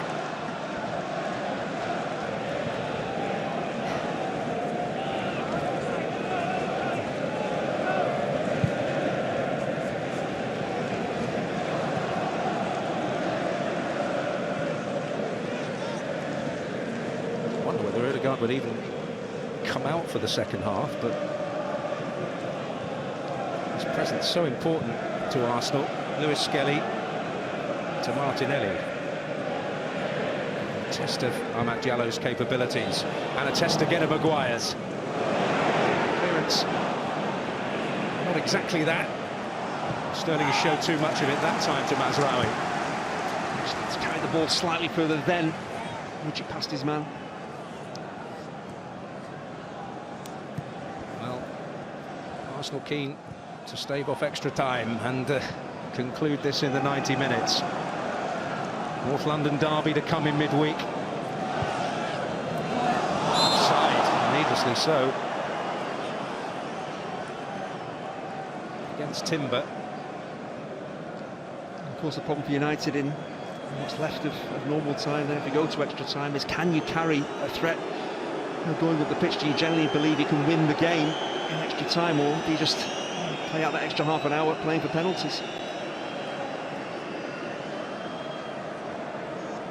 Warm headwear, pretty much a must-have accessory for those on the sidelines. But Stuyvenberg in discussion there with Mikel Arteta. He was the Manchester United coaching staff under Louis van Gaal when they won the FA Cup 9 years ago.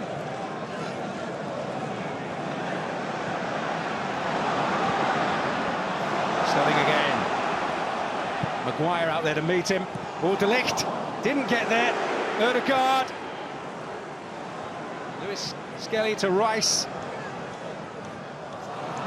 Eyes firmly fixed on the ball by Bruno Fernandes.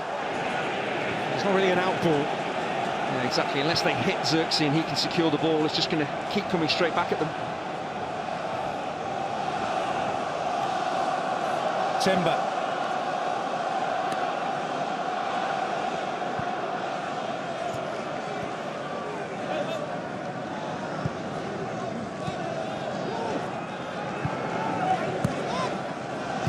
Never again.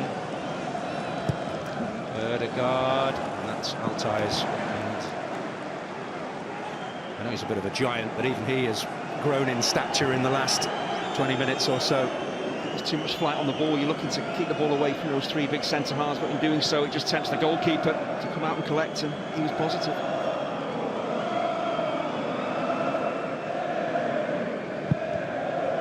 Crouching in thoughtful pose.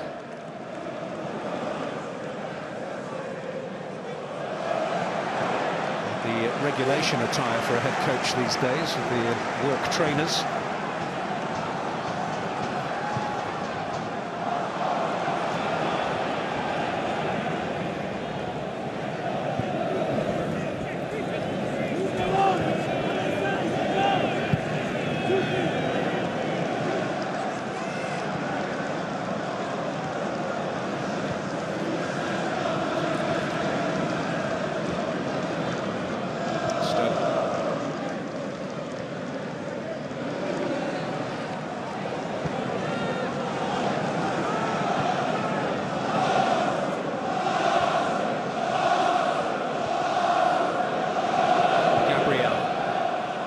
Lewis Skelly. Martinelli.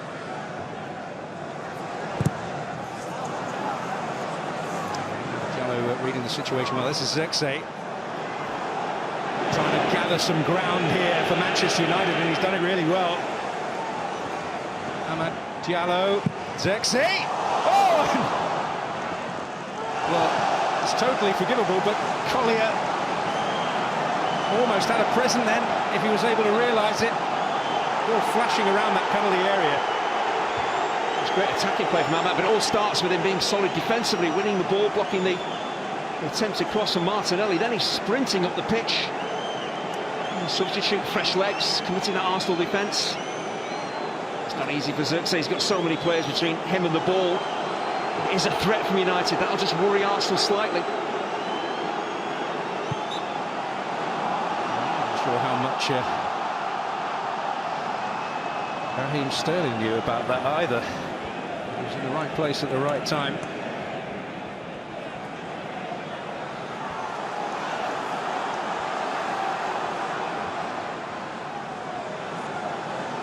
Martinelli.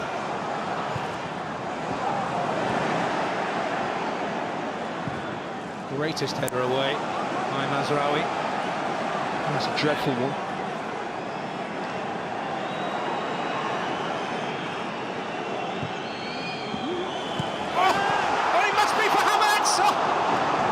Well, it certainly isn't his day. Extraordinary moment.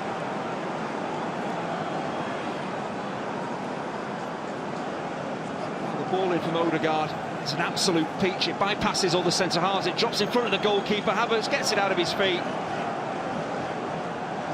It's harder to miss than score, isn't it? And missed chances on Tuesday. He's missed them now on Sunday as well, and how many more golden opportunities like that are Arsenal going to have to make it through to round 4? Has to put that away. Incredible.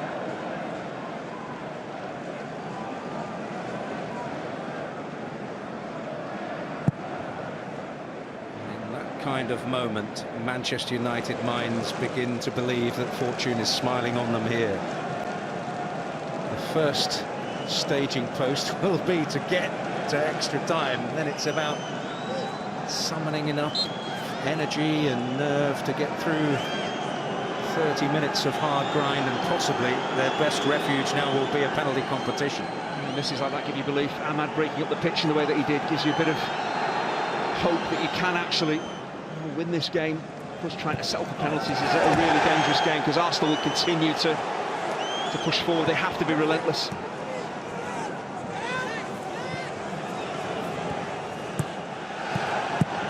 Getting to extra time is going to be a difficult task. There's going to be 7 added minutes at least when it comes to Ødegaard's obvious disappointment. A free kick to Manchester United. Arsenal players not happy at all. Was Ugarte fouled here? I'm not sure that he was. He realises he's lost the ball and throws himself to the ground. The referee falls for it.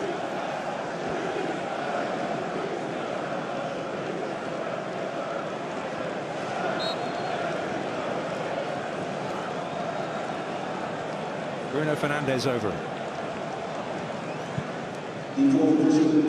Maguire will be favourite, but so too is David Raya, who's keen to get on with it.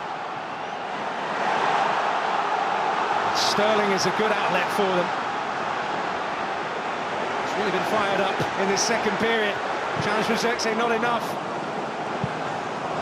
Collier there to meet it meatily. He runs into traffic, Raheem Sterling. He's got Declan Rice in space, making a run to his left. He just got his head up. Should have really passed the ball rather than shoot. The opportunity arose from United from the free kick, piling bodies forward. The game then got stretched. That's not what Amarin and United want. Rice.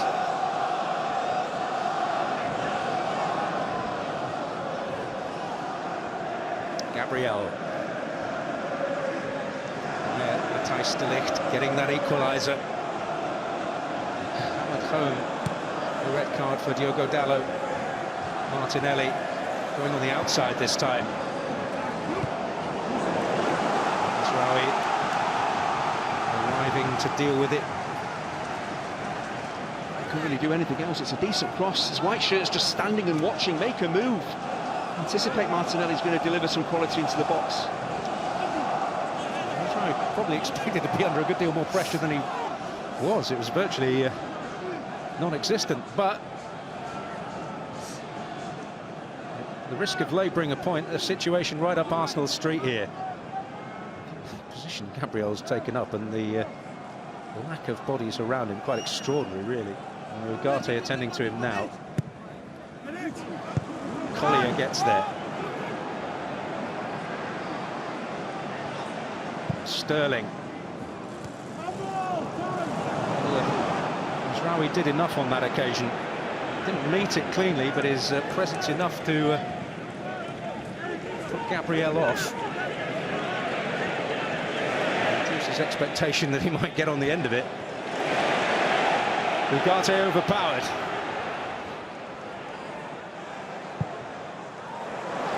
Havertz. A lot of room here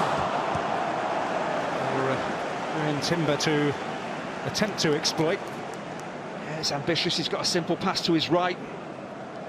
Brilliant crossfield pass, great vision from Havertz to pick out Timber, but just play the ball out to your right. Raheem Sterling in acres of space.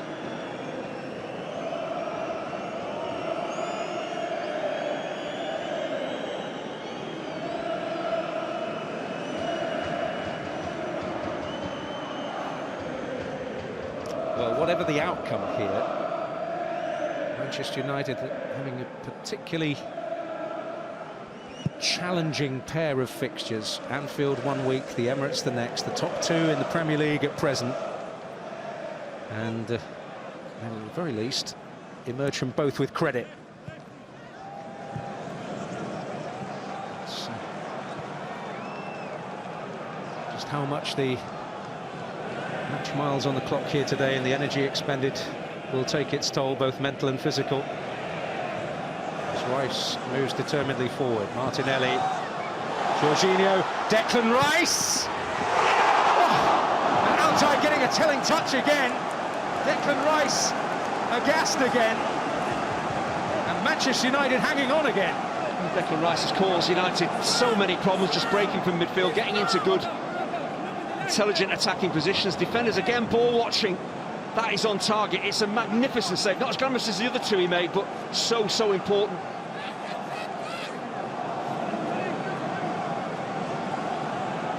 Well, again with a run on it. Although Ugarte blocking him off now. Zirkzee met it. Skelly gifting it to Bruno Fernandes. Zirkzee from defence into fresh-legged attack. Well, he's got it right. And David Raya timed it to perfection. Well, actually, it doesn't matter because Diallo had strayed offside. But full marks to David Raya there. The goalkeeper He's concentrating on the ball, he can't see the flag, he has to anticipate getting to that forward ball as quickly as he can. He is offside, Ahmad. Goalkeeper does brilliantly. Odegaard. Raheem Sterling. And it comes off Lisandro Martinez. All hands on deck for United again. Just wondered whether Lisandro Martinez was going to dive in there and try and win the ball. He made the right defensive decision by blocking the cross, not trying to win the tackle.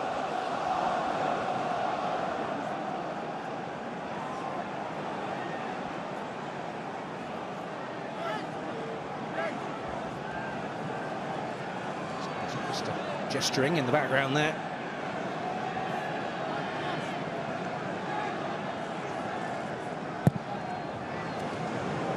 Very interesting delivery. Ultimately an ineffective one. There's an opportunity there for Martinelli just to head the ball back across the 6-yard box. Under any pressure, it's not a great corner, but he could have kept that alive.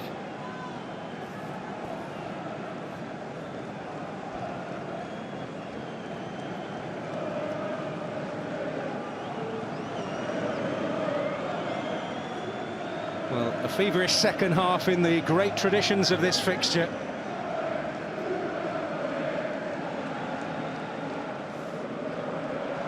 There's so much to live up to when these two come together. And in the second period, it's done its very best.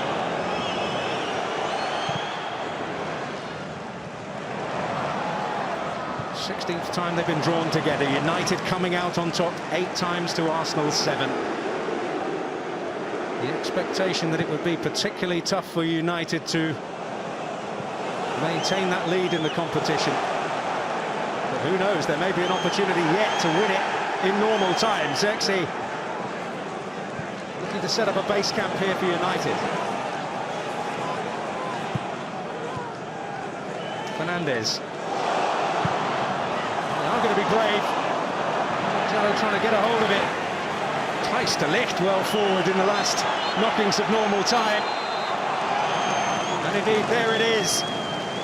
We will go on to extra time at the Emirates after a second half that has truly lived up to the great traditions of this fixture. And it seemed that Ruben Amorim's game plan was going to work to perfection with a stunning counter-attacking goal. Bruno Fernandes finishing in style. But Gabriel with a response almost immediately after Diogo Dalot had been sent off for a second yellow. Then Martin Odegaard, the fortunate penalty award, but Altay's brilliance in the Manchester United goal, denying them the opportunity to exploit it. Declan Rice forcing a fine save from him as well. But after 90 minutes, it is Arsenal 1, Manchester United 1. And Malacia for Manuel Ugarte. That, no doubt, his yellow card will play a part in the thinking there. And Trossard on for Lewis Skelly. So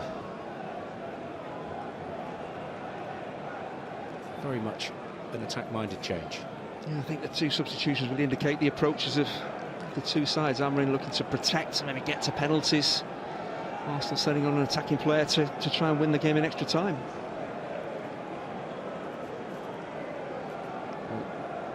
He's travelled a long road, Malacia, after his injury issues.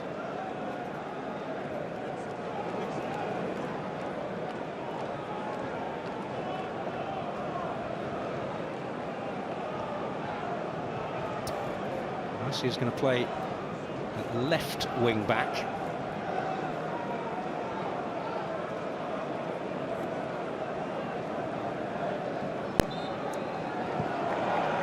Well, what more have they got for us after an extraordinary second period? United short-handed after Diogo Dalot's red. The hands of the goalkeeper playing a crucial part in them still being in this FA Cup tie. Leandro Trossard on for Miles Lewis Skelly at the start of extra time. Well, Malacia on for Manuel Ugarte. So great surprise to see Bruno Fernandes patrolling the centre of midfield again. slightly in behind. And it's inevitable, I suppose, that there are going to be moments when minds wander. And that was one of them. Yeah, physically, mentally, you get tired, but just looking at Amorim making that change, Malacia coming on as a left wing back, Mazraoui will switch over to the right-hand side. That will free up Ahmad. He can take up more attacking positions. Yes, he'll have to do a lot of defending, dropping back into midfield, but he's not playing as a wing back.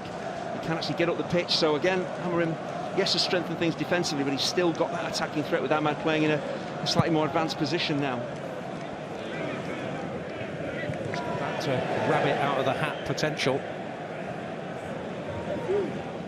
Maybe it will be a moment like that.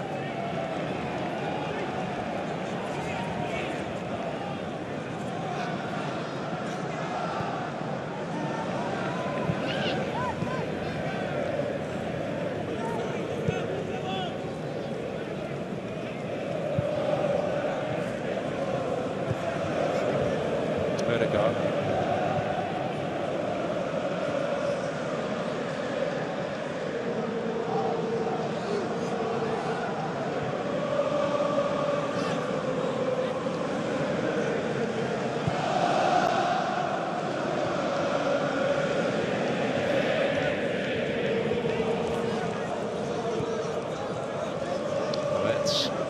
Bring it back to Odegaard.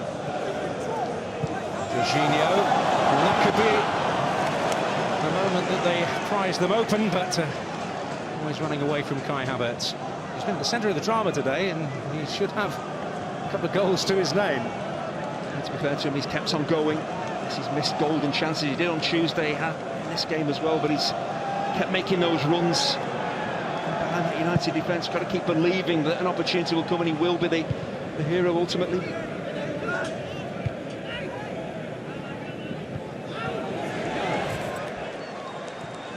Gavi, siempre, cuidado eso, siempre.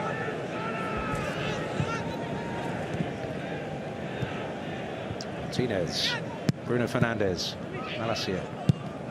Getting it back from Collier. And Amad Diallo is offside. Just an example there, the advanced position now that Ahmad is playing, just looking to get in behind that Arsenal defensive line. They commit so many bodies forward, Arsenal to try and win the game. They could get caught out. It's just whether Ahmad, Zirkzee, can they get up the pitch? He has to do an awful lot of defending, understandably so when you're a man light. Rice.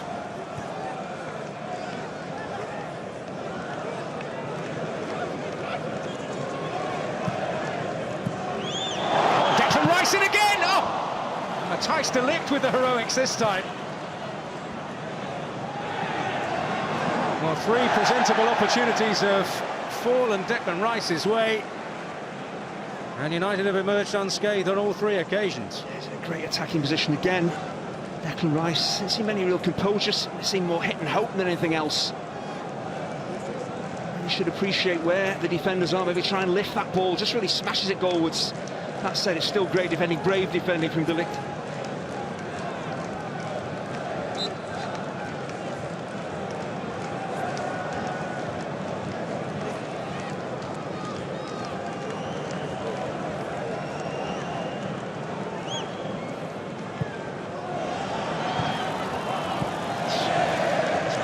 All night long from Kai Havertz. Certainly wouldn't upbraid him there. They're not the greatest of opportunities.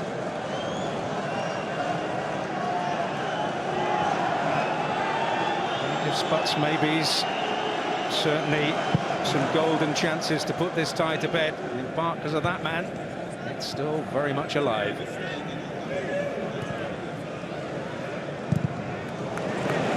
The story for Arsenal on Tuesday. They had opportunities against Newcastle, didn't take them, cost them dearly.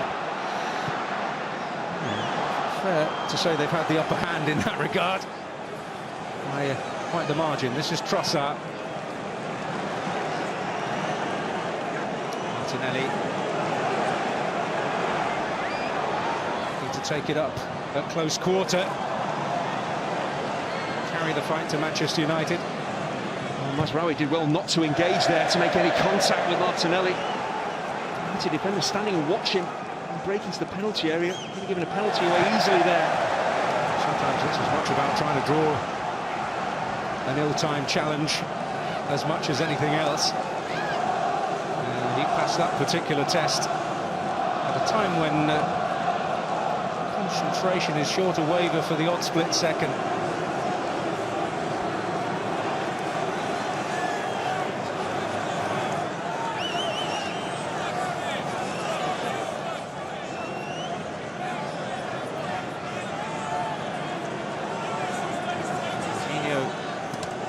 Timber again coming in from afar. Gabriel Martinelli has joined them this time. Collier looking to shackle Gabriel, now Ugate's gone off. Emirates and Malacia engaged in a little badinage.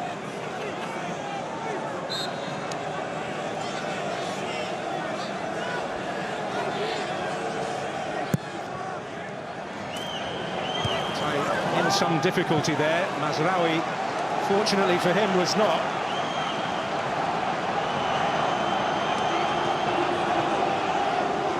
The goalkeeper really convincing there, did he? It's difficult for him to get to the ball, but he's a giant. He should be dominating situations like that.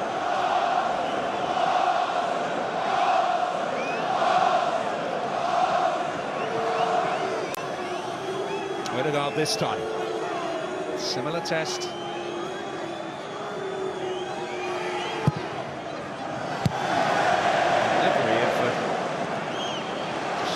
Standard quality. And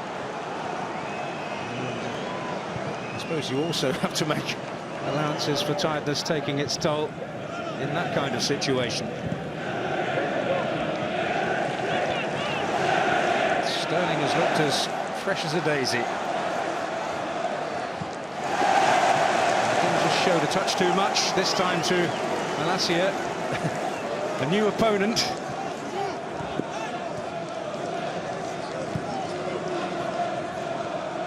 Jorginho.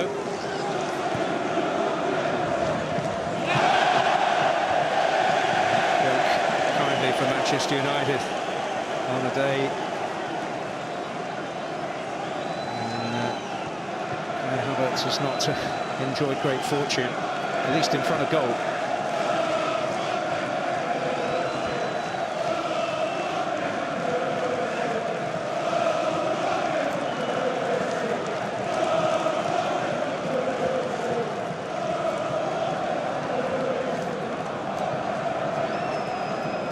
To like a little bit more what they're seeing from Ruben Amorim.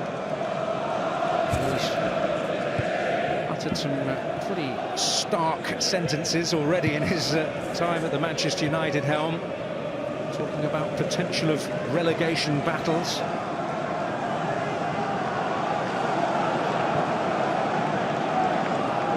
United at times showing a distinct lack of authority.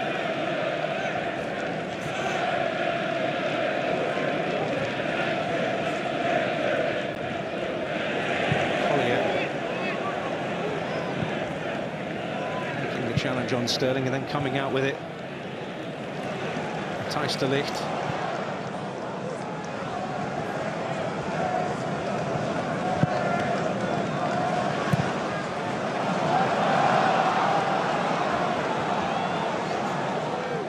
Odegaard getting it back there from Trossard.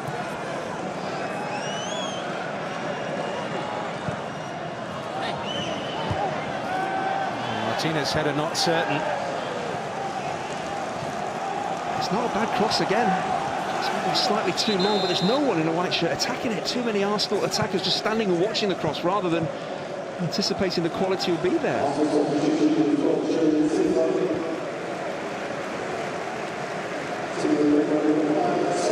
a game that has fluctuated in many respects.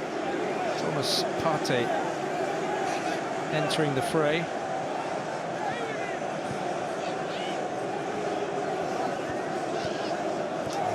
Timber replaced the refresh in the right back position.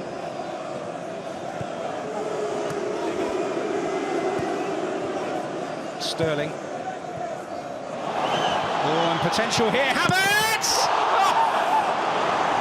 Well, de Ligt got in there and did enough with Trossard waiting to take advantage. Well, another extraordinary incident. Again, Havertz with that run off the ball in behind the United defence, getting in. He is onside. In normal circumstances, does he shoot?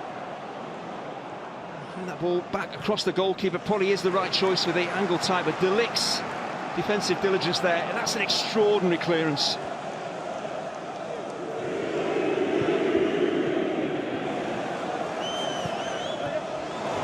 Door nearly unlocked there, but Maguire in the perfect place.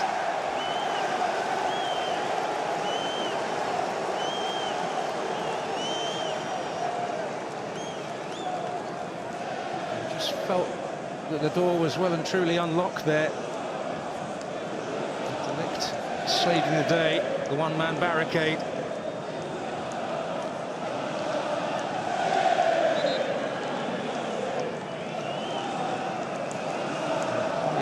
Really thrust into the spotlight again here. It's hardly been a gentle introduction to his senior career at Manchester United. No doubt all the better for it. Bruno Fernandes. Perhaps summing up the Manchester United mood with that particular pass. The attitude. Go backwards to go forwards, I'm sure.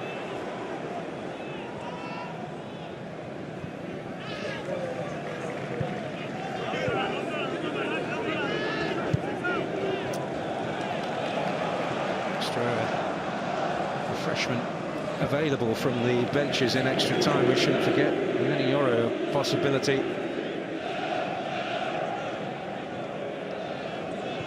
As the clock ticks on. Trossard.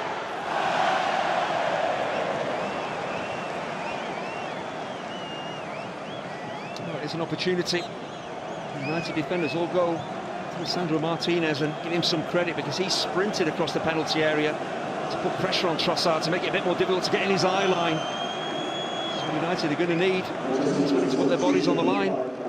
It's the end of the road for Harry Maguire. Umpteen headers and great commitment and desire have been crucial to United still being in this position. I imagine De Ligt will move to the central station. And the occasion has taken its toll.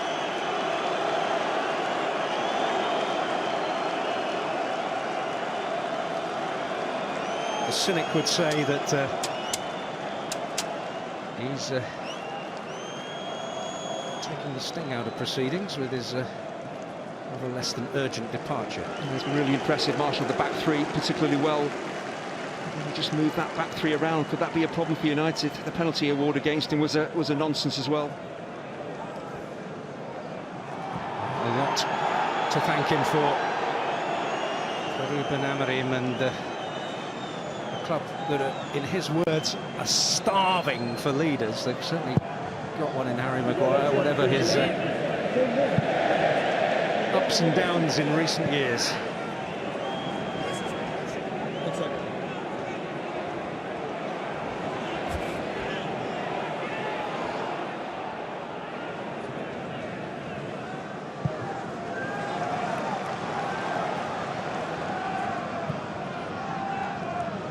Trossard. Partey demonstrating a bit of freshness. Havertz.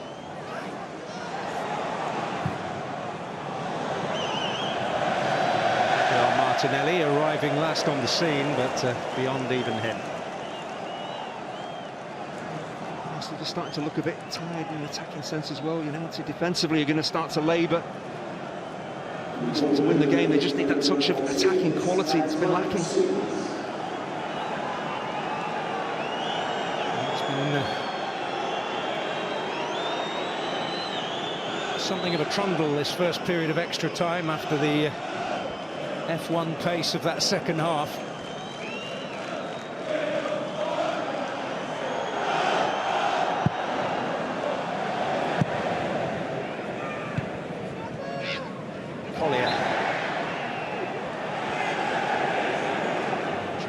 fouled. And from Worthing on the south coast, formerly of Brighton.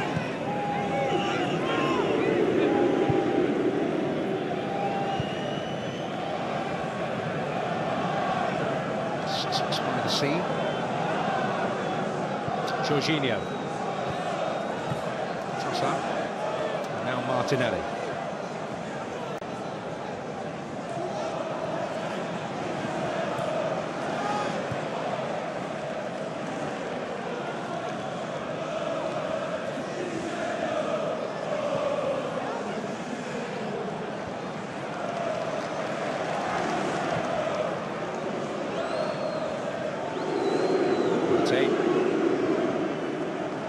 Sterling. Arte. Oh, fractions in it there from Odegaard. Jorginho trying to make an inroad. It'll come out here to Gabriel.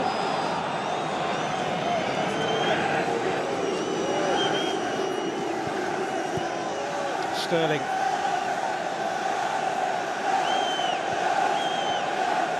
Jorginho.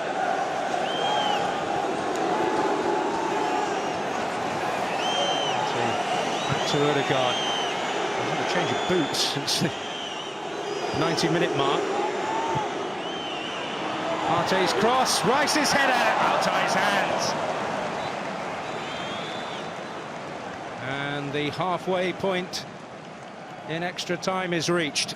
The ball is slightly behind Declan Rice again. Really good attacking position. So he's got to kind of go and retrieve the ball. He's looking to head that down more than score. That's not an easy chance. United so stubborn defensively. Havertz stretching, but it was a stretch too far.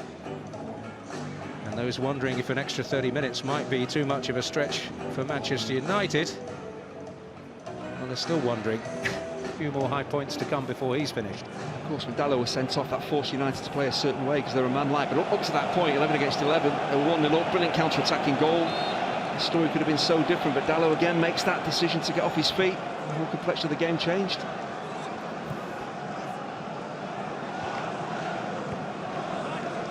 So Arsenal, to remind you, 11 against 10. Second in the Premier League against 13th. Amad Diallo. He's got Collier up with him.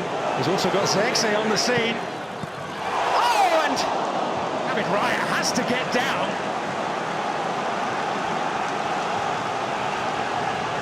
And an escape for Arsenal in the end. I just wondered, did Zirkzee try and pick out that near post, or was there a deflection in there? It's a brilliant save nonetheless from David Raya. Great spot from Amad. The shot comes in. He does just take a little clip off. Is it Partey? Changes the angle. The ball, and Raya, again, he's got his angles right. His reactions are magnificent. That could easily have slipped past him. Well, there certainly was the potential for him to be wrong-footed there. His reactions absolutely magnificent. Wouldn't it be an irony if, for all the talk, Manchester United took advantage of a set piece? Bruno Fernandes's delivery doesn't catch Raya out, though. Happy to maintain a foothold deep in Arsenal territory.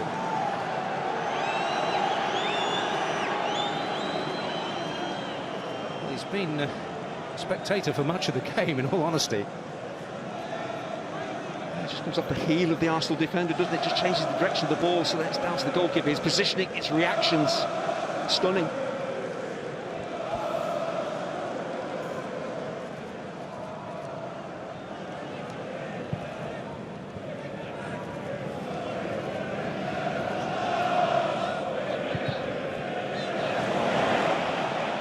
Trossard.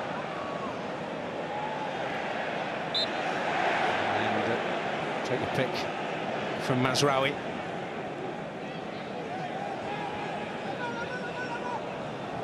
Just breaking up any hint of momentum.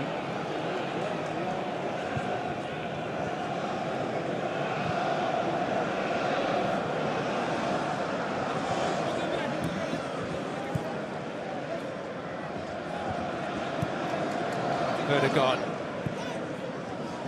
Sterling. Partey. Off Collier.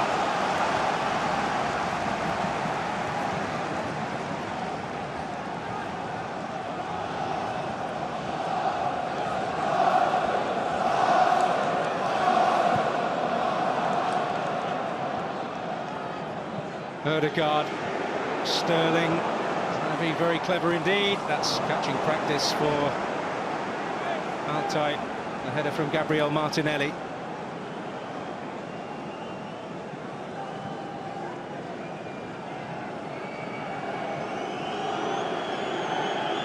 Well, they haven't. It's hard to make this point with like 3.5 minutes of a period on the clock, but they haven't got into any real stride here, Arsenal. Collier guilty of a foul. In Andy Madley's opinion, there are plenty of Mancunian voices filling the air with their own verdict.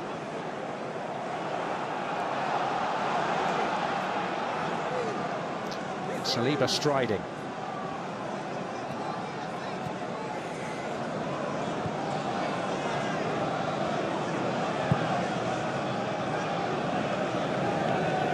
Gabriel.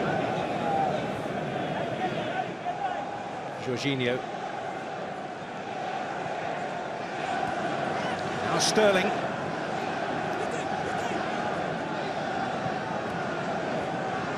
Ødegaard in a tight space, shows great ingenuity, but the flag was up against Sterling anyhow.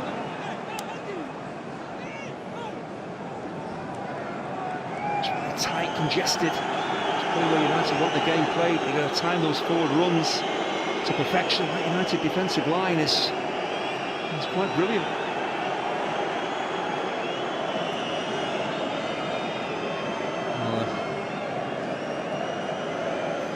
Could not be overstated if they were to come away in the space of a week with great credit from a performance at Anfield and possibly an FA Cup triumph at the Emirates. The cast list on both sides full of familiar faces. United full of hope on the counter at the moment. Amad Diallo, Bruno Fernandes, Toby Collier, Mazraoui. Amad Diallo hoping to get there. Get there he did. Not able to guide it onto the target under great pressure. And Jorginho just incredibly well to stay goal side of Amad, but Bruno Fernandes, his forward pass for Amad was stunning. Ødegaard out to Sterling.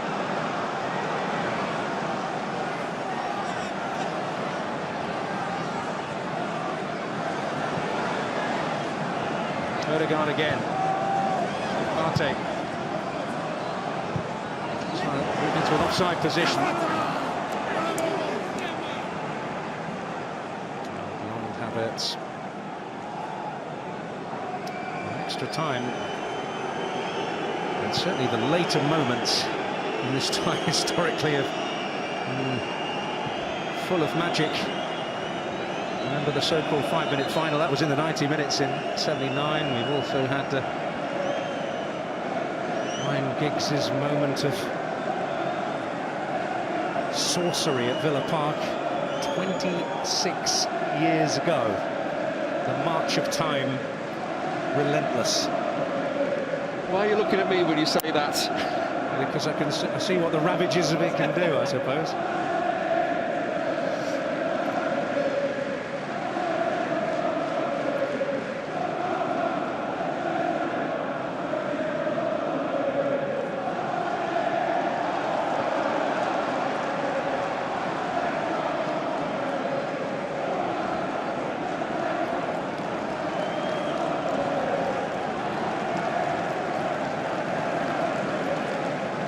Jorginho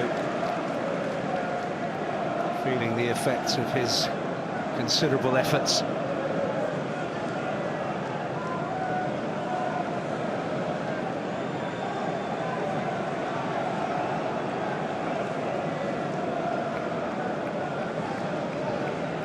Kieran Tierney has had his own struggles. is going to be the replacement.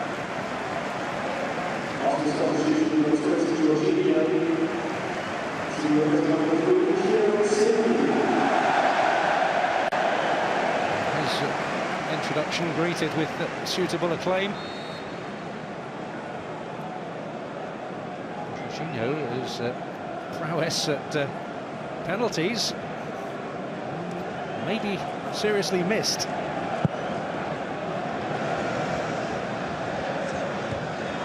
We're getting ahead of ourselves. This match has already taught us not to. Mazraoui.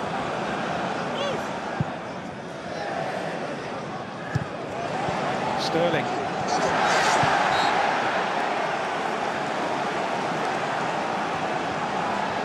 Ball again for Arsenal.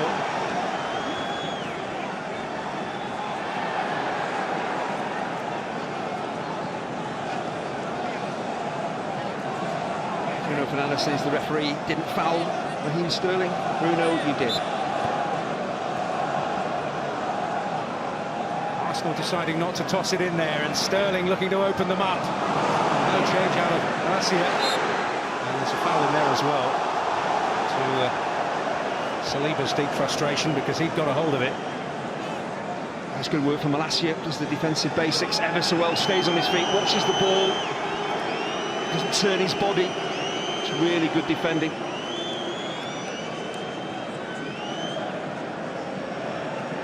Perhaps with not the most glorious moment instantly afterwards, but not to worry.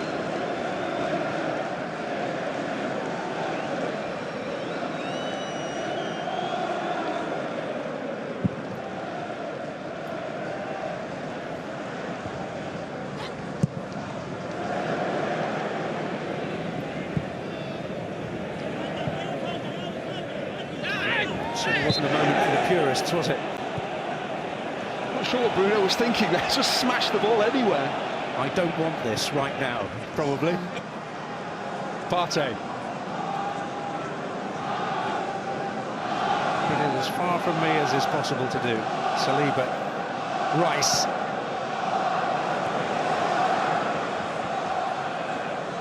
Tierney. Oh, and it's a delivery of real menace. And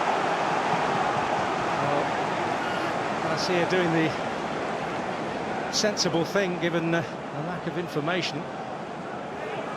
Not for the first time. Quality ball comes into the box. His Arsenal attackers just standing and watching it. At least be under pressure there.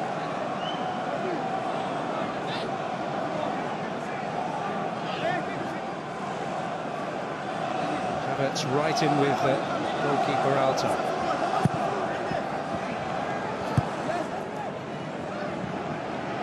Head of Lenny Yoro that dispatched it away from immediate danger.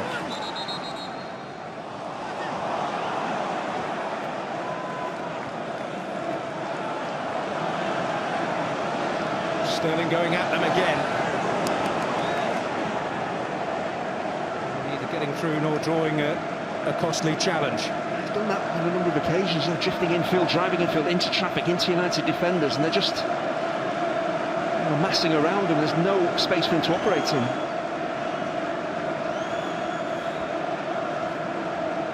Well, having been the best paid watcher of the game, in all probability, David Raya has at least produced one moment of real goalkeeping excellence. So certainly both goalkeepers have got a strong case.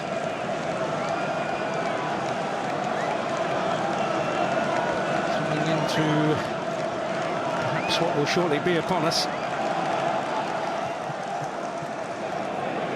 All memories of Paul Scholes' heartbreak and Vieira's fond farewell of 20 years ago at the Millennium Stadium in Cardiff, but there's time yet in regulation time just to cast all that from our minds. Saliba, Ødegaard. Havertz got a flick. Congratulations, Yoro and De Ligt applied sufficient pressure. He's in that position time and again. Odegaard to drift that ball, clip it in, and the United defence, the licked again, does enough. Challenges for the ball, doesn't win it, makes it really difficult for Havertz to get a clear sight of goal.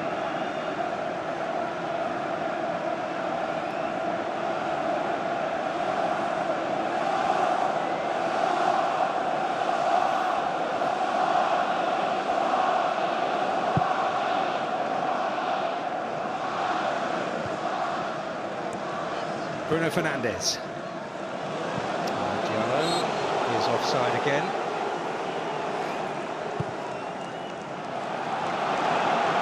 And it's been more about tension than drama in extra time.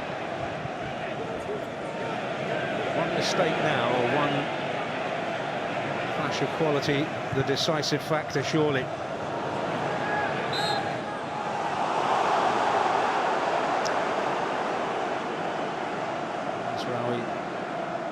The United player hurt, and Kai Havertz in the thick of it again.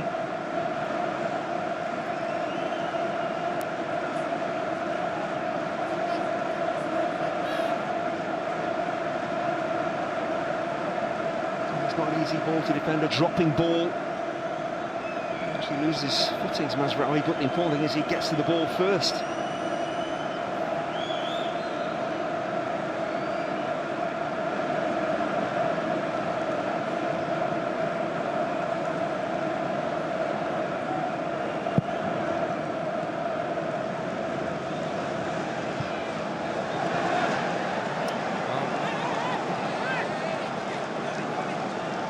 That there will just be one more added minute on top for Ruben Amorim's team to negotiate.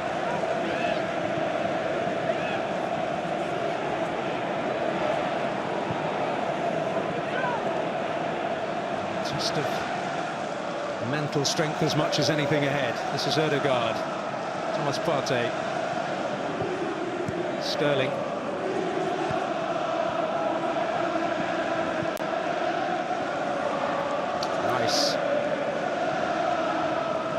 Jello all over him there. The thing's so important. Into added time at the Emirates. Is there one more chance? And Yoro met it. Odegaard slammed across the face by Partey. It's Malacia who gets there, gets the block on it, but deflections like that can drop over your goalkeeper's head. Slightly fortunate, United. Well, it comes down to this. Manchester United seeking to successfully defend this set piece. Arsenal hoping, as they have so frequently this season, that they can take advantage of it.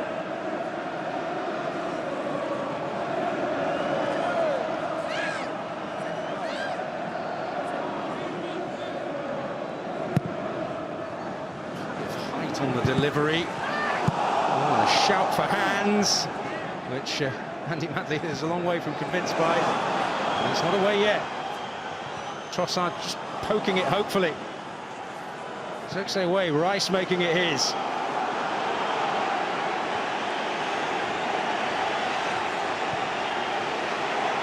Sterling. One over the stadium, desperate for the whistle. Amad Diallo away, and there is the whistle. Before Rice can flash a shot in, and Ruben Amorim's 10 men have made it through.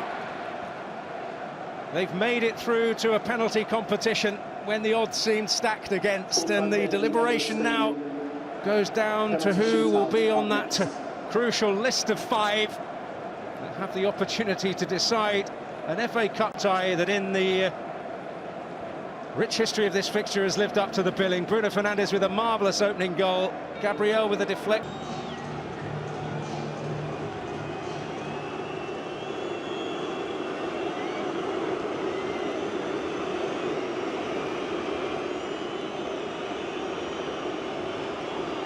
Fernandes against Raya.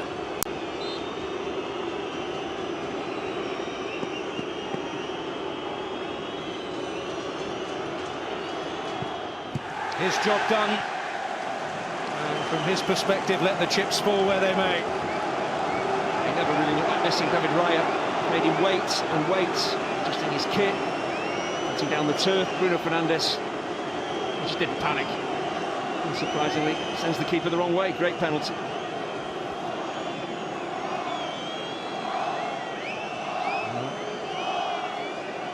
Quite the psychological test for a player who's already failed during the match. Martin Odegaard against the goalkeeper. He will treasure his moment of triumph.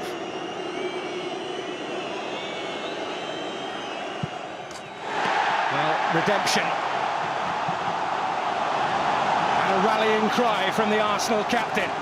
It's a really gutsy penalty after missing one. Going through his head. Imagine if I miss another one. I'll be to blame maybe for his side going out of the competition. Brilliant penalty.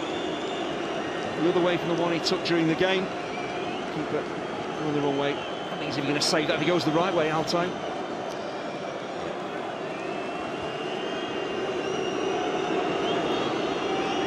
Amad Diallo.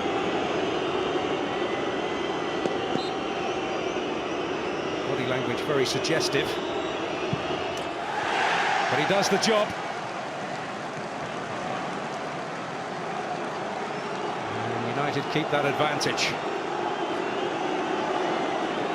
Beauty of a penalty, the whip, the accuracy, and the composure, the nerve. Great penalty from Ahmad. Some very youthful players indeed, stepping up to the plate. I mentioned that game in pre-season. Kai Havertz was denied by Andre Onana then. And given the afternoon he has had in front of goal, well, this is a real test of nerve.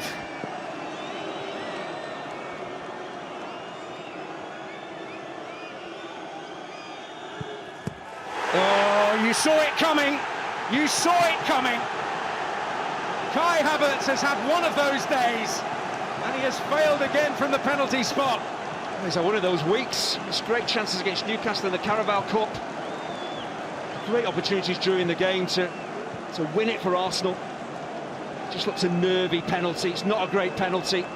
Again, where he's trying to place it is okay. It's just not enough power on it. Keeper reads it. Another brilliant stop, but poor penalty from Havertz.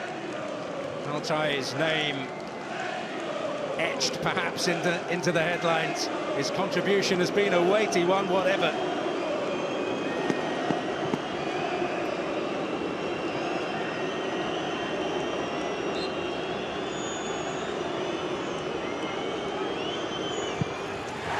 Happy moment for the young man, Lenny Yoro. And Manchester United have a bit of daylight. When your goalkeeper makes a save and you're the next penalty taker, make absolutely sure you score, and Yoro does that. Doesn't overcomplicate it, hits it hard, hits it towards a corner, does the right thing.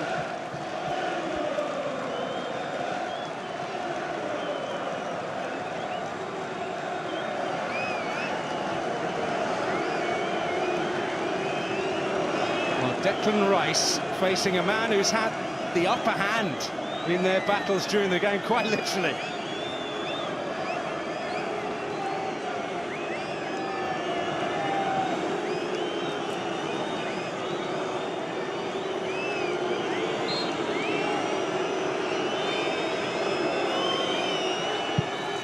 Oh, no doubt, absolutely no doubt.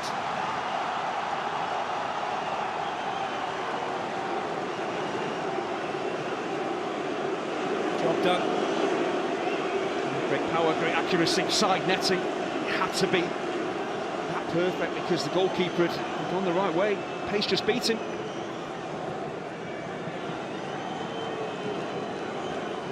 Well, warrior Martinez, who's had a good week in front of goal, can put United on the brink. Oh, cool as you like. Cool as you like.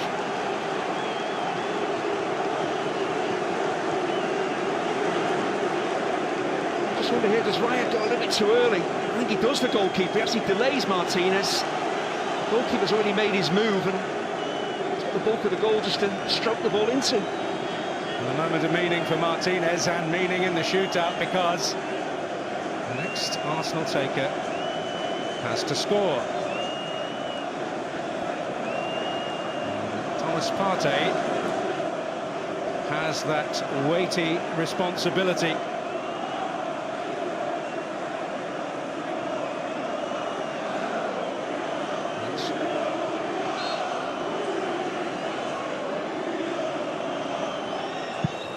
Well, he makes no mistake, but it is out of Arsenal hands. Manchester United on the cusp of memorable FA Cup victory. It's slightly risky penalty when you strike it down the middle. You're hoping the goalkeeper dives out of the way of it, and Altay does. 6-8.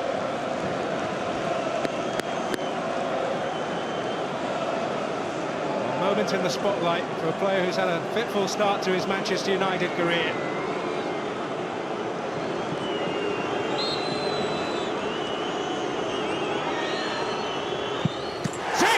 Does it!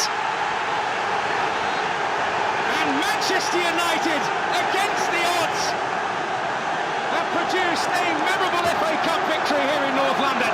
Arsenal with abundant chances to win this game in regulation time, but you just felt when it kept going wrong for him during the game, and then from the penalty spot, that it would be United's day, and it has proved to be the case. Well, a week where they have faced the ultimate challenges on the road, and Manchester United have passed the tests at Anfield and now at the Emirates. Well, they took some wonderful penalties, but United, they worked incredibly hard during the course of the game as well. They had a very different style to the way that Arsenal played, counter-attacking. They got the lead, had a man sent off, they dug incredibly deep. To a man, they've been outstanding. And the big question when he appeared on the team sheet in many minds was why? But he's had a day to treasure, a day to savour for the rest of his life. Declan Rice amongst those he kept out in spectacular style during the course of the match. And whatever else befalls him in his time at Old Trafford, he will have this day. When you're a number 2 goalkeeper and you're thrust into the spotlight like this, it can go horribly wrong. It's just